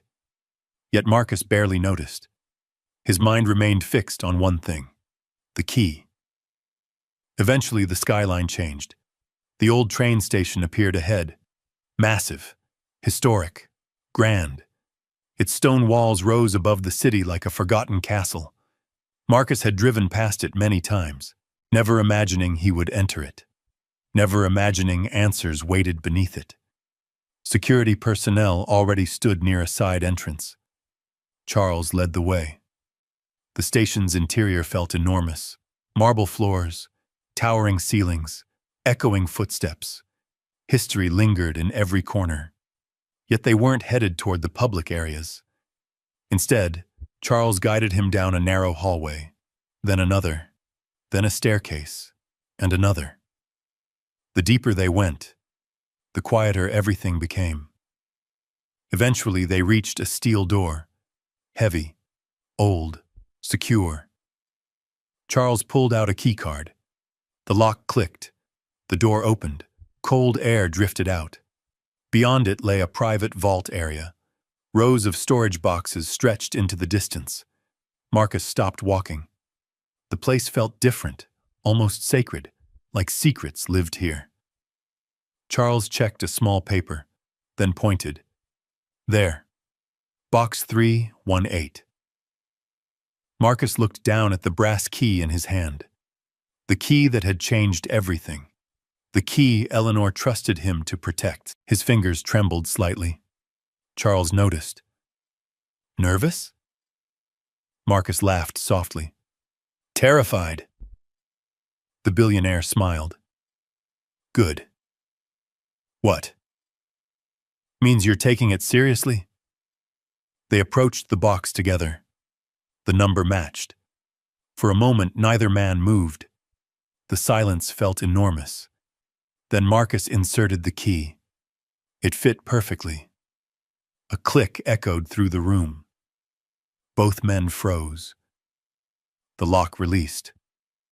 Marcus slowly opened the compartment. Inside wasn't money, wasn't jewelry, wasn't treasure. It was something far more powerful. Documents. Dozens of them. Folders, letters, financial statements, photographs, audio recordings. And resting on top of everything was a sealed envelope.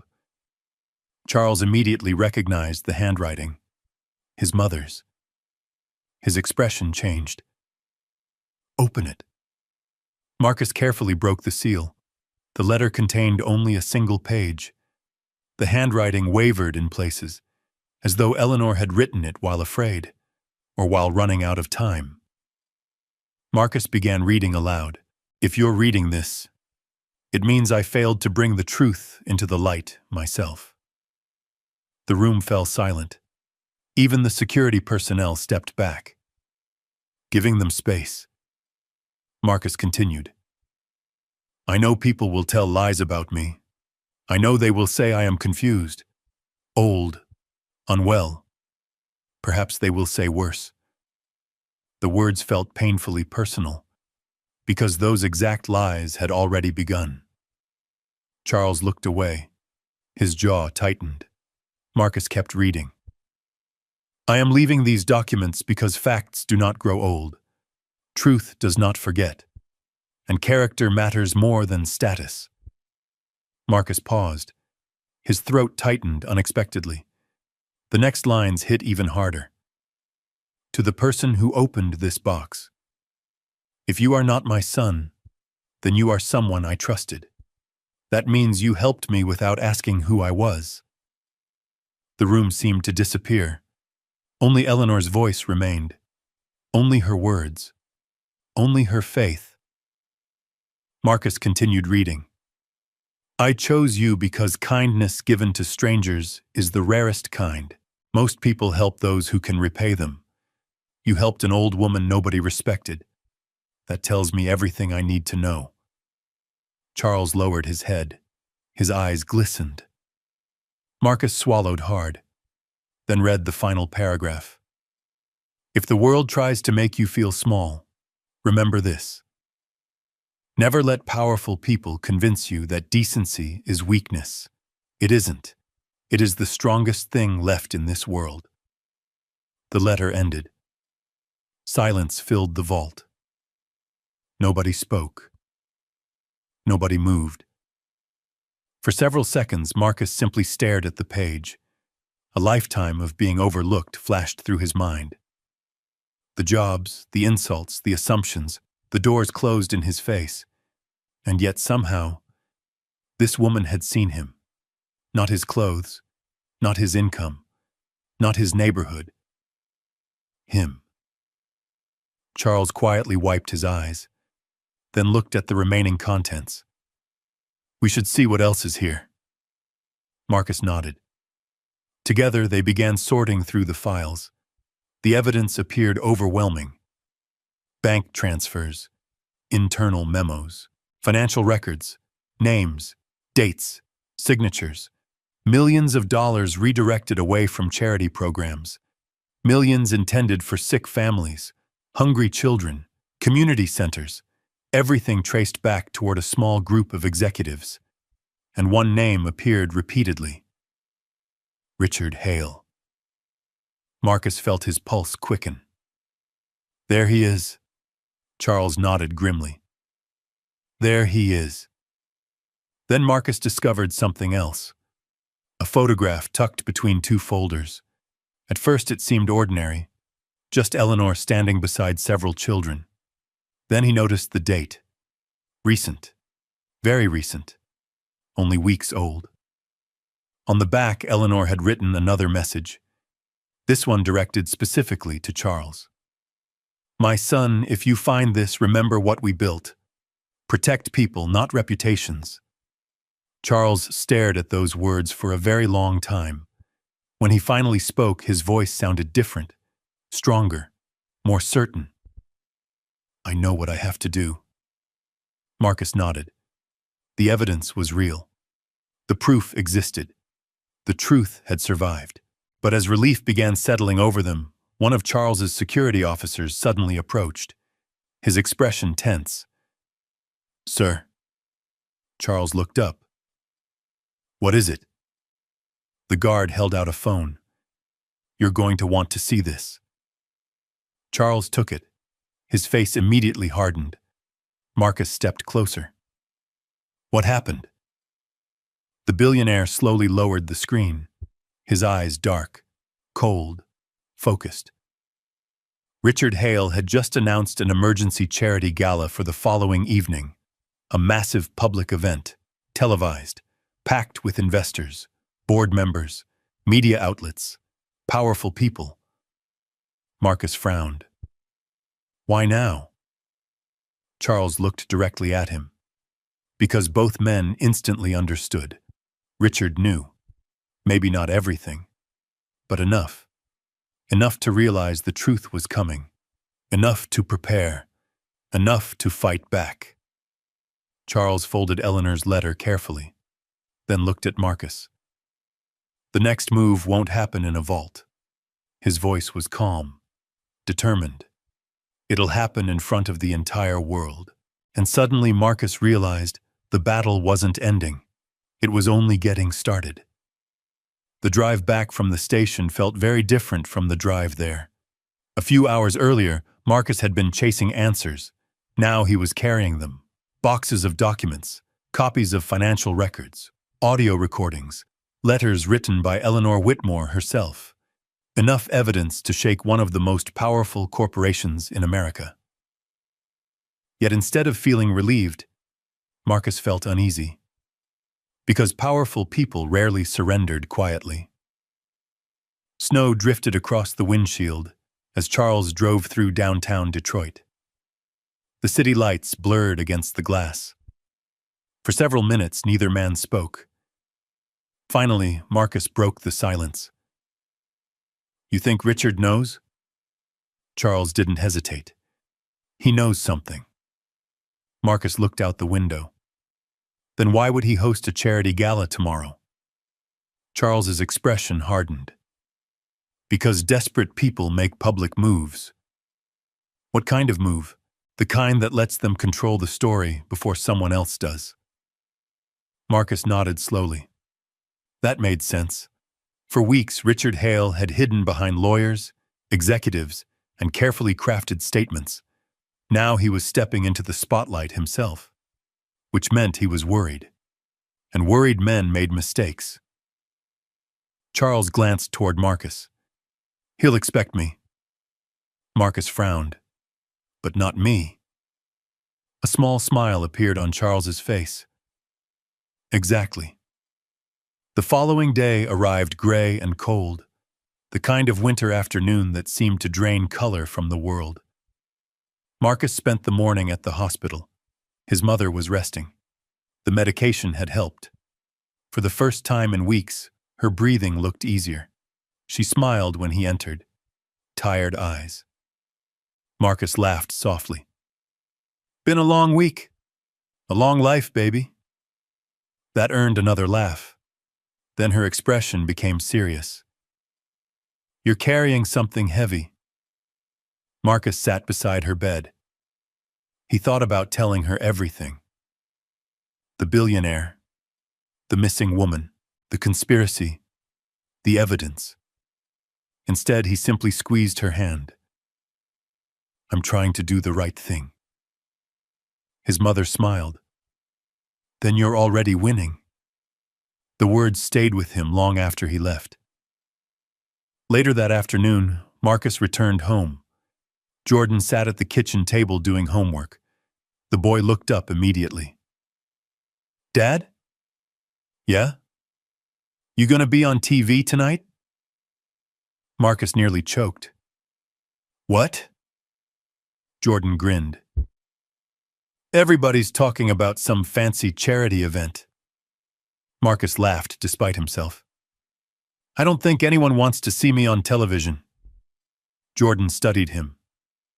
"Grandma says people notice good people eventually." Marcus froze. The words sounded uncomfortably accurate. Maybe too accurate. He kissed Jordan's forehead, then headed toward his room. A garment bag hung from the closet door. Charles had sent it earlier. Inside waited the most expensive suit Marcus had ever seen. Dark navy, perfectly tailored, elegant without being flashy.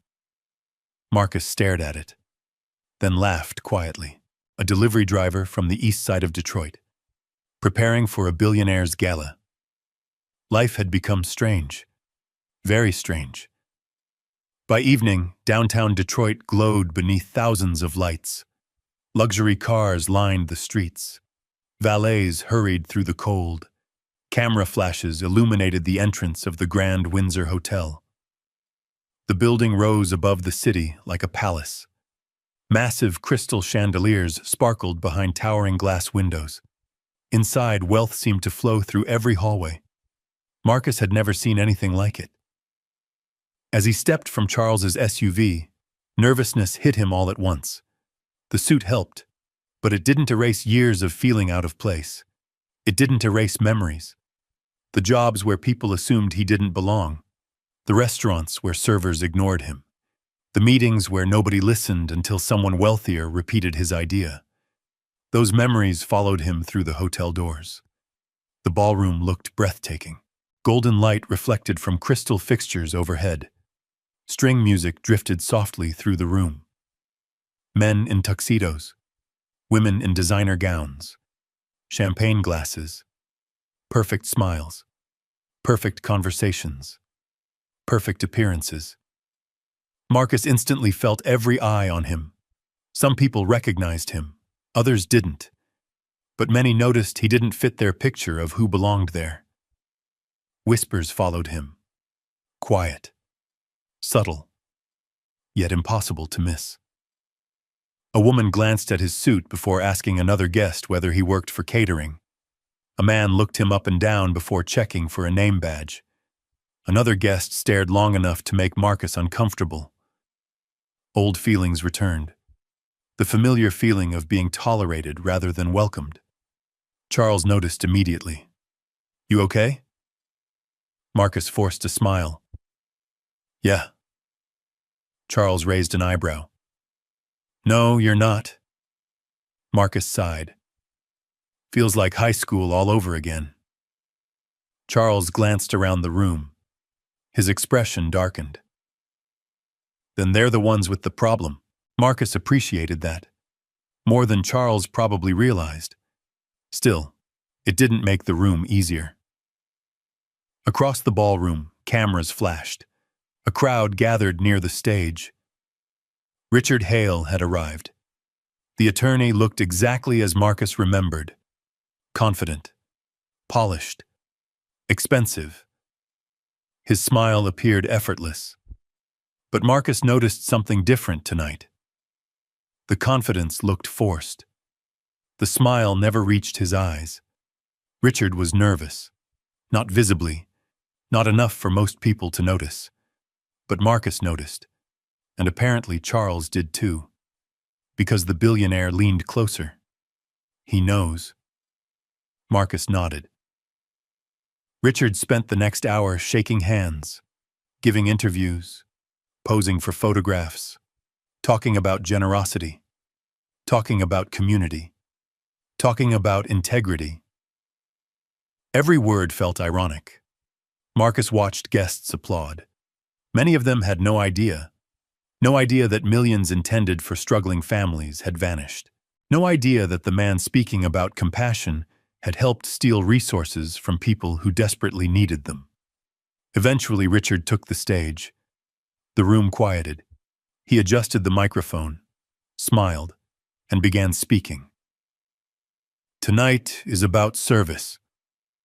Marcus nearly laughed. Richard continued. "Tonight is about helping those who have been forgotten." Charles crossed his arms. The irony had become almost unbearable. Then Richard shifted topics. His eyes scanned the crowd, slowly, carefully, until they landed on Marcus. For a split second, neither man looked away. Then Richard smiled. A dangerous smile. "Unfortunately," he continued, "charity also attracts opportunists." The room grew still. Marcus felt the shift instantly. Richard wasn't speaking generally anymore. He was aiming at someone. Him. People who seek attention. People who create stories.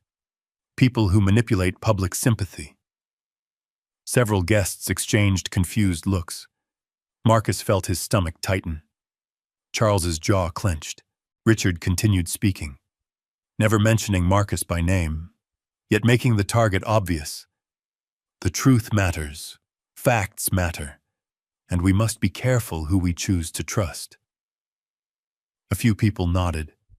Others looked uncertain. Marcus suddenly understood. This gala wasn't about charity. It was a trap. Richard intended to destroy his credibility before the evidence surfaced. If nobody believed Marcus, the truth could die with him. For a brief moment, doubt crept into Marcus's mind. Maybe he should leave. Maybe he wasn't built for this world. Maybe people like Richard always won because they understood power better. The thought lingered. Then another memory appeared. An old woman sitting alone in a diner, mocked, ignored, humiliated, and still dignified. Eleanor hadn't quit. Neither would he. Richard finished speaking. Applause filled the ballroom. Then he stepped off stage, straight toward Marcus. The crowd parted. Conversations faded. The room seemed to hold its breath. Richard stopped only a few feet away. His smile remained perfectly controlled. "Mr. Reed." Marcus met his gaze. "Mr. Hale." Several nearby guests pretended not to listen, which only made it more obvious they were listening. Richard chuckled. "You clean up well?" Marcus said nothing. Richard leaned slightly closer. "Enjoying your 15 minutes?" Charles stepped forward immediately, but Marcus lifted a hand. He wanted to answer himself. "I wasn't looking for attention." Richard's smile widened. "No?" "No." Marcus looked directly into his eyes. "I was looking for the truth." For the first time that evening, Richard's expression flickered. Only briefly, but enough. Marcus saw it. Fear. Tiny. Hidden. But real. Richard recovered instantly. "Careful." His voice softened. Almost friendly. "Sometimes people find things they don't understand." Marcus replied without hesitation. "And sometimes people hide things they hope nobody finds." Silence. Heavy silence. The tension between them became impossible to ignore. Around them, wealthy guests stopped pretending not to watch. Everyone sensed something. Maybe not the details, but something important. Something dangerous. Richard straightened his jacket, then smiled once more. "Enjoy the evening." He turned and walked away. But his calm appearance fooled nobody now, especially Marcus. Because for the first time since this entire nightmare began, Richard Hale looked worried. Very worried. Charles exhaled slowly. "You rattled him." Marcus watched Richard disappear into the crowd. "No." A strange calm settled over him. "I think the truth rattled him." Across the ballroom, Richard spoke quietly into someone's ear, then glanced toward the stage, toward the cameras, toward the audience. And Marcus suddenly understood. The real confrontation hadn't happened yet. Richard was preparing something. One final move. One final attempt to control the narrative. One final gamble. And whatever happened next would unfold in front of every camera in the room. For a few seconds, the ballroom felt strangely still. The music had stopped. Conversations had faded. Even the waiters seemed frozen between tables.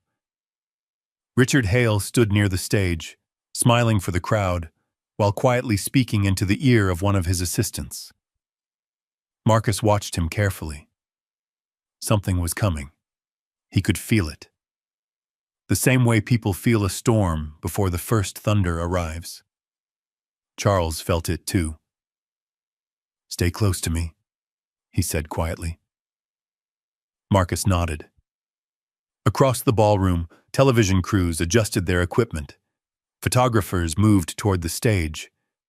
The evening host returned to the microphone. "Ladies and gentlemen, thank you for supporting the Whitmore Community Fund." Polite applause filled the room. The host continued. "We have one final presentation before tonight's special announcement." Marcus glanced at Charles. "What announcement?" Charles frowned. "There isn't supposed to be one." That was all Marcus needed to hear. Richard had changed something. The giant screen behind the stage flickered to life. Images appeared. Children receiving school supplies, volunteers serving meals, community centers, smiling faces. The crowd relaxed. The charity message seemed harmless. Then suddenly the images changed. A photograph of Marcus appeared. Large, bright, impossible to miss. The entire room gasped. Marcus froze. Another photo appeared. Then another. Pictures taken from social media. Pictures of his apartment building. Pictures of him making deliveries. Pictures of him standing outside the hospital. A cold feeling slid down his spine. Someone had been watching him.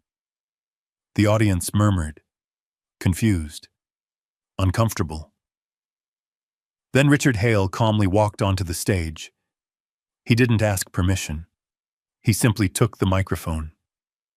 The room instantly quieted. "Good evening." His voice was smooth, controlled, professional. The voice of a man who had spent decades manipulating rooms exactly like this one. "I apologize for this unexpected interruption." Marcus felt Charles stiffen beside him. Richard continued. "But recent events have forced us to address certain concerns." The screen displayed another image of Marcus.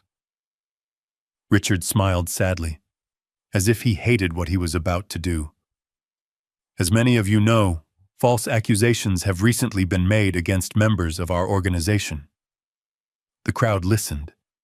Nobody moved. Nobody spoke. Richard lowered his head slightly. "And unfortunately, those accusations appear to center around a man seeking attention." Marcus felt every eye in the room turn toward him. His chest tightened, not because he was afraid, because he had lived this moment before. Different faces, different rooms, same feeling. The feeling of being judged before being heard. Richard continued. "This individual has inserted himself into private family matters." The screen showed Marcus entering the diner. Security footage. Someone had obtained it. He has repeatedly approached members of the Whitmore family. More photos.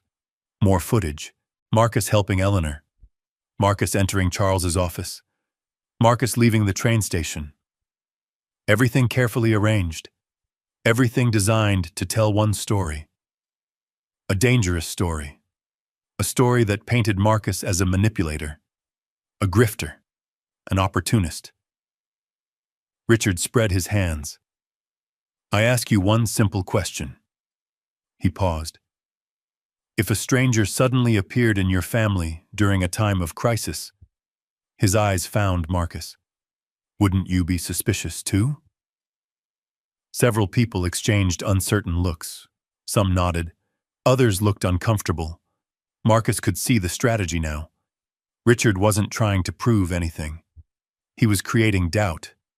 Just enough doubt to poison the truth. Charles suddenly stepped forward, but Marcus touched his arm. "Wait."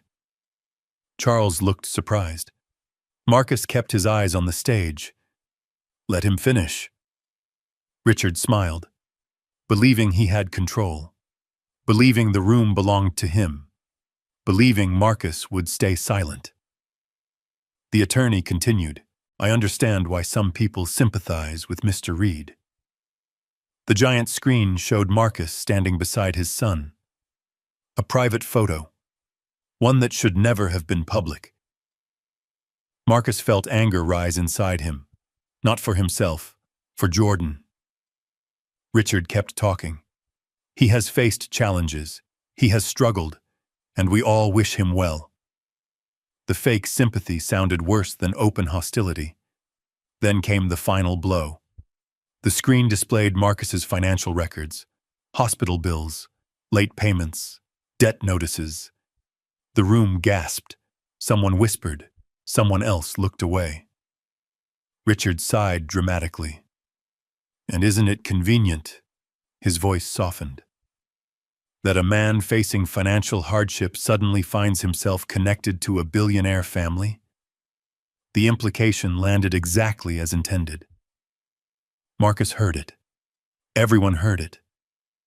The suggestion that he had helped Eleanor for money. The suggestion that every act of kindness had been calculated. The suggestion that none of it had been real. Silence spread across the ballroom. Heavy, painful silence. Marcus stared at the screen, at the hospital bills, at the unpaid balances, at the evidence of every struggle he had tried to carry with dignity. For a moment, Old wounds reopened. The years of being overlooked. The years of being underestimated. The years of people assuming they knew who he was. His mother had once told him something. People will judge your pockets before they ever see your heart. Standing in that ballroom, Marcus finally understood exactly what she meant. Richard looked satisfied. He thought he had won. The crowd seemed uncertain, confused, divided, exactly where he wanted them. Then a new voice broke the silence. A frail voice, an elderly voice, a voice nobody expected. That's enough. The room froze. Every head turned. At the rear entrance of the ballroom, a wheelchair slowly emerged. An elderly woman sat in it, her silver hair neatly brushed, her posture proud, her eyes sharp despite everything she had endured. Eleanor Whitmore.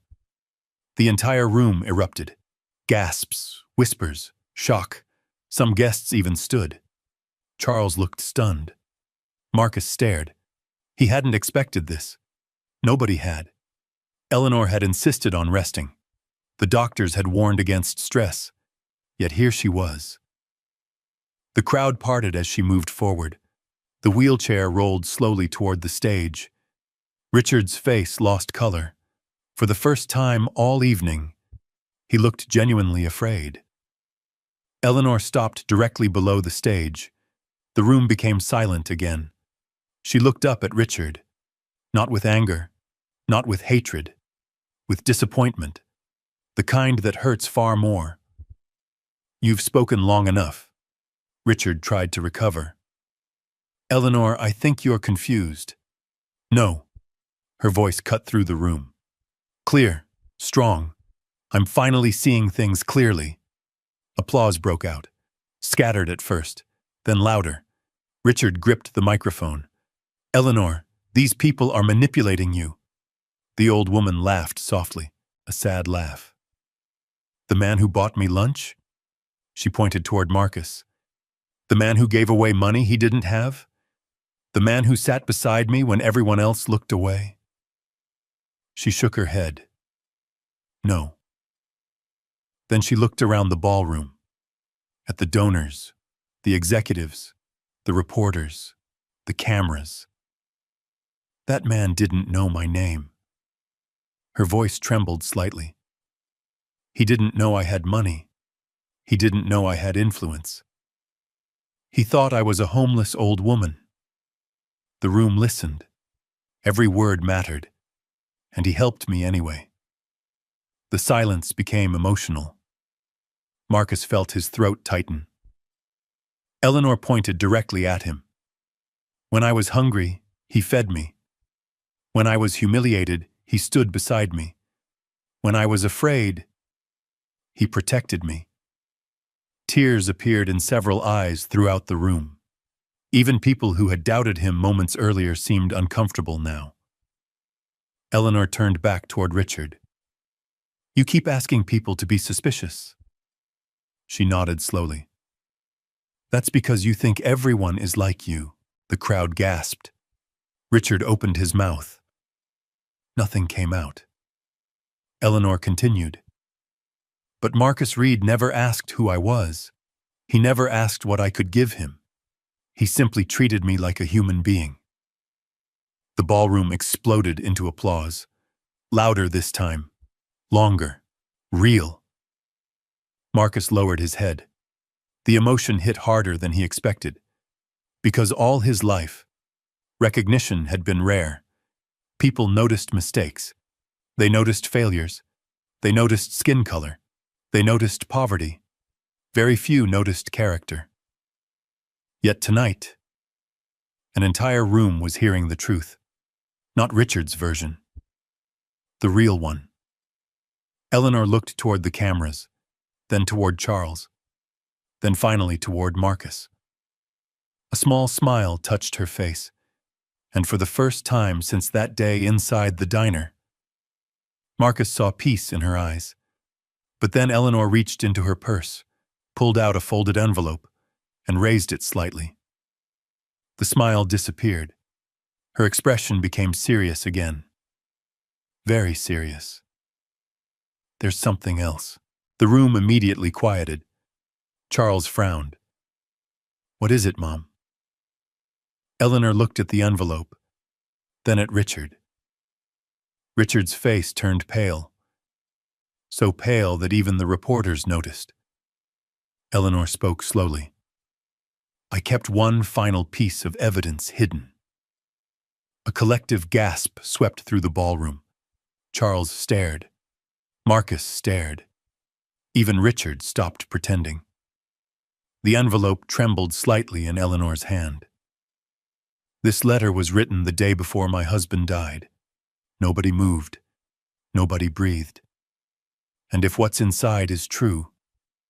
She looked directly at Richard. Then everything we thought we knew about this company is wrong. The ballroom fell into complete silence, because suddenly everyone understood. The story wasn't over, not even close. And whatever was inside that envelope had the power to destroy far more than Richard Hale. The ballroom stood frozen. Hundreds of people stared at the small envelope in Eleanor Whitmore's trembling hand. No one spoke. No one moved. Even the photographers seemed afraid to press their camera buttons. The silence felt heavier than any speech. Richard Hale's face had become almost colorless. Marcus noticed it immediately. For weeks, Richard had hidden behind confidence, behind lawyers, behind power, behind expensive suits and carefully chosen words. But now that mask was slipping, and everyone could see it. Charles slowly stepped closer to his mother. Mom. His voice was gentle. What is it? Eleanor looked down at the envelope. Her fingers brushed across the worn paper. For a moment, she seemed lost in memories. Years of memories. Years of mistakes. Years of things left unsaid. Then she looked up, directly into her son's eyes. Your father gave this to me 3 days before he died. A murmur spread across the room. Charles froze. His father had been gone for nearly 15 years, yet somehow the man was still taping events from beyond the grave. Eleanor continued. He told me to keep it hidden. Her voice trembled. He said there might come a day when the wrong people gained too much control. Richard suddenly stepped forward. Eleanor. His voice sounded forced. We shouldn't do this here. The old woman turned toward him. For the first time all evening, anger flashed across her face. No. The single word landed like a hammer. You've spent years deciding where the truth should and shouldn't be spoken. Richard opened his mouth. Eleanor didn't let him continue. Not anymore. The crowd erupted into applause, brief but powerful. Richard's jaw tightened. He wasn't losing control anymore. He had already lost it. Charles gently took the envelope. His hands shook. Marcus noticed that too. For all his wealth, for all his influence, for all the power attached to the Whitmore name, Charles was still just a son standing beside his mother. A son about to hear one of the final messages left by his father. Slowly, he opened the envelope. Inside was a folded letter. Several pages. Handwritten. The sight alone seemed to affect him. Charles immediately recognized the handwriting. His father's. The room waited. Charles swallowed hard, then began reading. My dear Eleanor. The ballroom became completely silent. If you're reading this, it means I was right to worry. A chill moved through the crowd. Charles continued. There are people inside our company who value power more than purpose. The words felt strangely alive despite their age, as if they had been written yesterday. I have spent months reviewing internal records. Charles's voice grew quieter.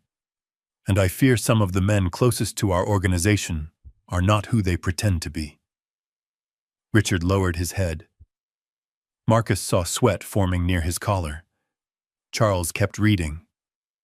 I have documented irregular financial transfers, hidden accounts, and unauthorized decisions affecting our charitable programs. Gasps echoed through the ballroom. The room was hearing confirmation directly from the founder himself. Not rumors, not accusations, not opinions. Evidence, history, truth. Then Charles reached the final paragraph and suddenly stopped. His face changed. The room noticed immediately. Everyone noticed. Eleanor looked frightened. What is it? Charles stared at the page. For several seconds he couldn't speak. Finally he looked up, his eyes filled with disbelief. He named them.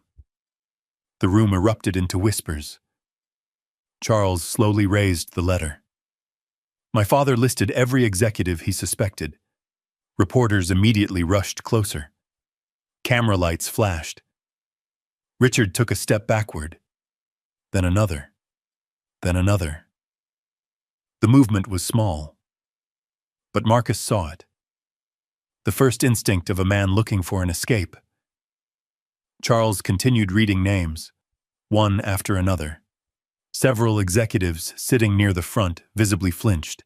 Some looked stunned. Others looked terrified.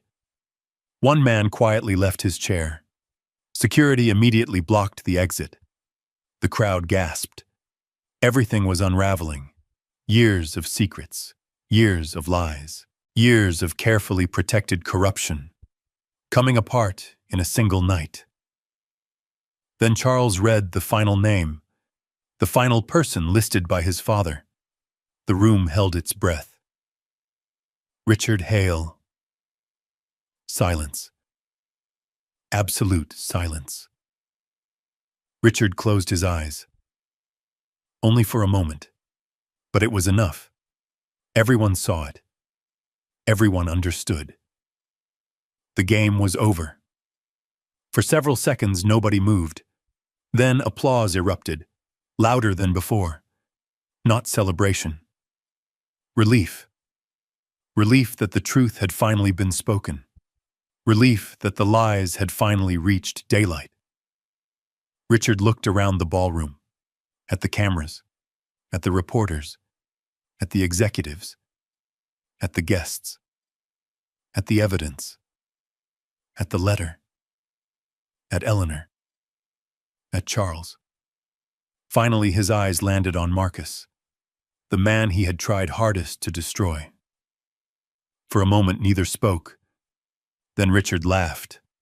Not a happy laugh, not even an angry one. A tired laugh. The laugh of someone who realizes the ending has already been written. You know what's funny?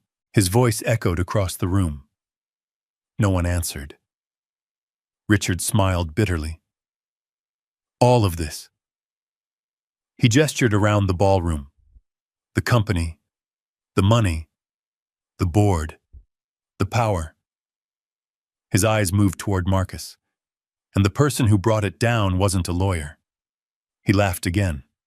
It wasn't an investigator. It wasn't a politician. His expression hardened. It was a delivery driver. The room remained silent. Richard shook his head. One lunch. He stared at Marcus. One lunch. Marcus met his gaze calmly. That's all it took. Richard laughed one final time. Then security approached. No resistance. No arguments. No dramatic speeches. Just a tired man finally facing consequences. As he was escorted away, cameras followed every step. The ballroom watched. The reporters watched. The executives watched. But Marcus found himself watching Eleanor. Because she wasn't looking at Richard. She wasn't looking at the cameras. She wasn't looking at the crowd. She was looking at her son, Charles. And for the first time since Marcus had met her, she looked completely at peace. The applause slowly faded. The crowd settled. The reporters continued working. But something fundamental had changed. The tension was gone. Not entirely. There would still be investigations, court hearings, audits, headlines, months of difficult work ahead. But the fear was gone. Truth had finally entered the room, and truth had stayed. Charles folded the letter carefully, then turned toward the audience. His voice sounded different now, stronger, more personal. Tonight wasn't supposed to happen this way. A few people laughed softly. Even Eleanor smiled. Charles nodded. But maybe it happened exactly the way it needed to. His eyes found Marcus. The entire room followed his gaze. Suddenly, Marcus became very aware of hundreds of people looking at him. Again. Only this time felt different. Very different. Charles stepped down from the stage, walked through the crowd, and stopped directly in front of Marcus. The ballroom grew quiet once more. "What are you doing?" Marcus whispered. Charles smiled. The billionaire extended his hand. "No." Then he shook his head. "That's not enough." Before Marcus could react, Charles wrapped both arms around him. The room gasped, then applauded, then stood. One table after another. Guests rose to their feet. Reporters lowered cameras. Executives clapped. Employees clapped. Even some people who had doubted Marcus only an hour earlier joined in. A standing ovation for a delivery driver. Marcus felt emotion rise unexpectedly. His throat tightened. His eyes burned. Because all his life he had worked, sacrificed, endured, helped, given. And most of it had gone unnoticed. Not because he wanted praise, but because being invisible hurts, even when you're used to it. Charles stepped back. His voice cracked slightly. "You saved my mother." The room became silent again. Not because she was rich, not because you expected anything, but because you saw a human being. Charles glanced toward Eleanor, then back toward Marcus. "My father built this company." His voice grew stronger.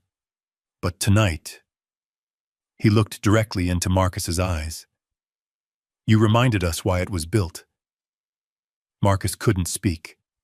For several seconds he simply stood there, trying to absorb everything. The applause, the emotion, the moment, the journey, the diner, the lunch, the key, the threats, the fear, all of it leading here. Then Eleanor slowly rolled closer. She reached out her hand. Marcus immediately took it. The old woman smiled. A warm smile. A grandmother's smile.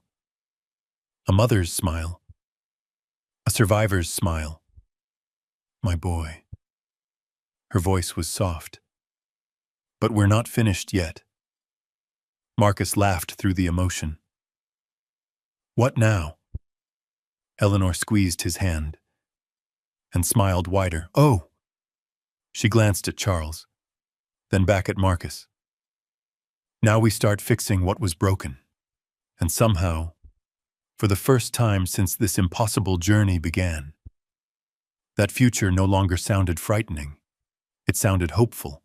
For the first time in weeks, Marcus slept through the night.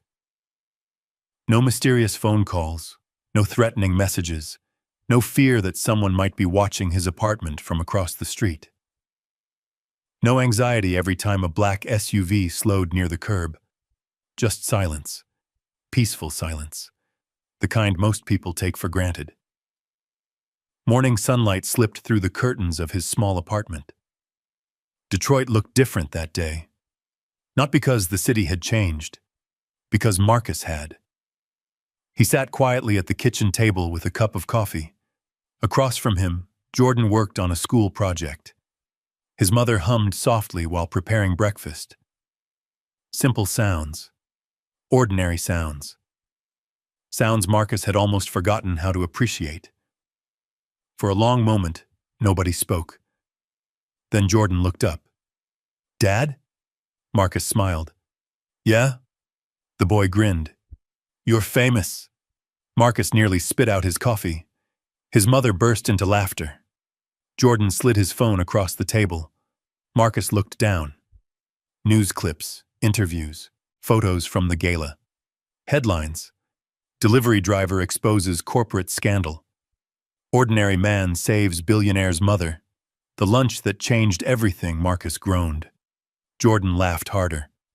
His mother shook her head. "You deserve every bit of it." Marcus wasn't so sure. The attention still felt strange. He hadn't done any of this to become known. He had simply helped a hungry old woman, that was all. Or at least it had started that way. A knock interrupted breakfast. 3 sharp taps. Everyone froze. Old habits.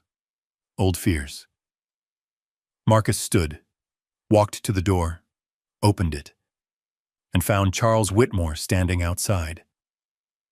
No bodyguards. No cameras. No assistants. Just Charles. Holding a paper bag. Marcus blinked. Charles lifted the bag. "Breakfast." Marcus laughed. "You know we already have breakfast." "Good." Charles smiled. "Then we can have second breakfast." Jordan immediately approved. Within minutes, everyone sat around the small table. A billionaire, a retired nurse, a teenage boy, and a former delivery driver, sharing pastries and coffee. The scene felt almost ridiculous, yet strangely natural. Charles seemed more relaxed than Marcus had ever seen him. Less like a billionaire, more like a son who had nearly lost his mother. Eventually, his expression became serious. "There are some things we need to discuss." Marcus nodded. He expected that. Charles reached into his coat pocket, removed an envelope, and slid it across the table. Marcus immediately frowned. "No." Charles sighed. "We haven't even talked about it. I know what's inside. Do you?" "It's money." Charles smiled. "Fair point." Marcus pushed the envelope back. "I didn't help Eleanor for money." "I know." "Then don't make this weird." Jordan nearly choked, trying not to laugh. Charles laughed too. Then his expression softened. "Marcus." His voice became quieter. "My mother wouldn't be alive without you." Marcus looked away. The truth was harder to accept than people realized. Helping someone felt easy. Being praised for it felt uncomfortable. Charles continued. "You paid for her meal when you couldn't afford your own problems." Marcus remained silent. "You stood beside her when everyone else walked away." Still silence. "You protected her when it cost you your job." The room grew quiet. Finally, Marcus spoke. "I'd do it again." Charles smiled. "I know." Then he gently pushed the envelope forward once more. "That's exactly why you deserve this." Marcus stared at it. Part of him wanted to refuse immediately. Another part remembered hospital bills, medication, school tuition, rent, life. His mother quietly touched his arm. Not pushing, not advising. Just reminding him he wasn't carrying everything alone anymore. Slowly, Marcus opened the envelope. Inside was not a check. Not exactly. Several documents rested inside. Marcus looked confused. "What is this?" Charles smiled. "A job offer." Silence. Jordan nearly fell out of his chair. "A what?" Charles leaned back. "The Whitmore Foundation is being rebuilt." Marcus blinked. "The charity division?" "Exactly." Charles nodded. "We lost a lot of good people because of Richard." He paused. And we discovered we were missing something else. What? Charles smiled. Someone who actually understands the people we're supposed to help. Marcus stared at him, certain he had misunderstood. You want me to work there? No. Charles shook his head. I want you to lead it. The room exploded. Jordan shouted. His mother gasped. Marcus nearly dropped the paperwork. Lead it? Charles nodded. The Community Outreach Division. Marcus laughed nervously. Charles, I drove food deliveries 3 weeks ago. And? I don't have executive experience. You have something better. Marcus frowned. What? Charles looked directly at him. You care. The room became quiet again. Charles continued. We have enough executives. We have enough consultants. We have enough people who understand spreadsheets. His voice softened. What we don't have are people who remember what struggle feels like. Marcus didn't know how to respond, because deep down, part of him understood exactly what Charles meant. The foundation had been built to help people, not impress donors, not generate headlines, not create tax benefits. People. Real people. People like his mother. People like his neighbors. People like the families he'd delivered food to every day. Charles wasn't finished. There would be training, support, a full team. You wouldn't be doing it alone. Marcus looked down at the paperwork. His hands trembled slightly. Because this wasn't just a job. It was purpose. A chance to become part of something larger. A chance to help others the way someone had finally helped him. His mother smiled. The kind of smile only mothers can give. The kind that says they saw your potential long before you did. Jordan grinned. Dad. Marcus looked up. You should do it. The boy's voice carried absolute certainty. You always help people anyway. Nobody argued. Because it was true, Marcus sat quietly for several moments, thinking, remembering. The diner, the lunch, the insults, the key, the threats, the fear. Everything had started with one simple decision, a decision to be kind. Finally, he looked at Charles, then at his mother, then at Jordan, and smiled. I'll do it. Jordan cheered. His mother wiped away tears. Charles extended his hand. Marcus shook it.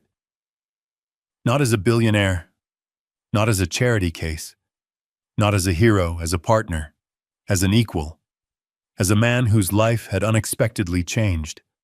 Later that afternoon, Marcus visited the Whitmore Foundation headquarters. The building wasn't glamorous. That surprised him. He expected luxury. Instead, he found practical offices, community rooms, meeting spaces, food distribution programs, educational support services. Real work happening behind the scenes.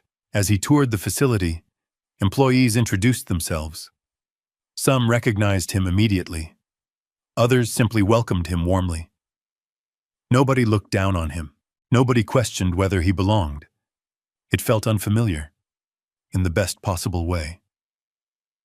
Near the end of the tour, Charles led him into a conference room. A large whiteboard covered one wall. Dozens of project ideas filled the space.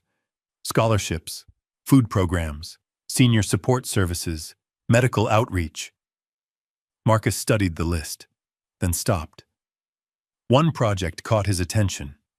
Community Kitchen Expansion Initiative. His eyes lingered. Charles noticed. Like that one? Marcus smiled. Yeah. A memory surfaced. An old woman sitting alone inside a diner. Hungry. Embarrassed. Forgotten. Charles followed his gaze. My mother likes that project too. Marcus laughed softly. I bet she does. As evening approached, he left the building feeling different. Not richer, not more important. Just lighter. For the first time in years, the future seemed bigger than survival, bigger than paying bills, bigger than getting through another week. The future looked like possibility. That night, Eleanor called. Marcus answered immediately. How are you feeling? The old woman laughed, like someone who survived a tornado. Marcus smiled. Fair. Her voice softened. My boy. Yeah? You changed more than my life. Marcus leaned back in his chair. What do you mean? Eleanor paused. A long pause. Then she answered. You reminded people that kindness still matters. Marcus looked out the window. Snowflakes drifted beneath the streetlights. The city looked peaceful, almost magical. Eleanor continued. The company will recover. Charles will recover. I'll recover. She paused again. But the real miracle wasn't exposing Richard. Marcus frowned. What was it? Her answer came softly. You stayed kind. The words hit harder than any praise, because she was right. The money, the headlines, the job, the recognition. None of that was the real victory. The real victory was that bitterness never won. Not after the insults, not after the threats, not after losing everything.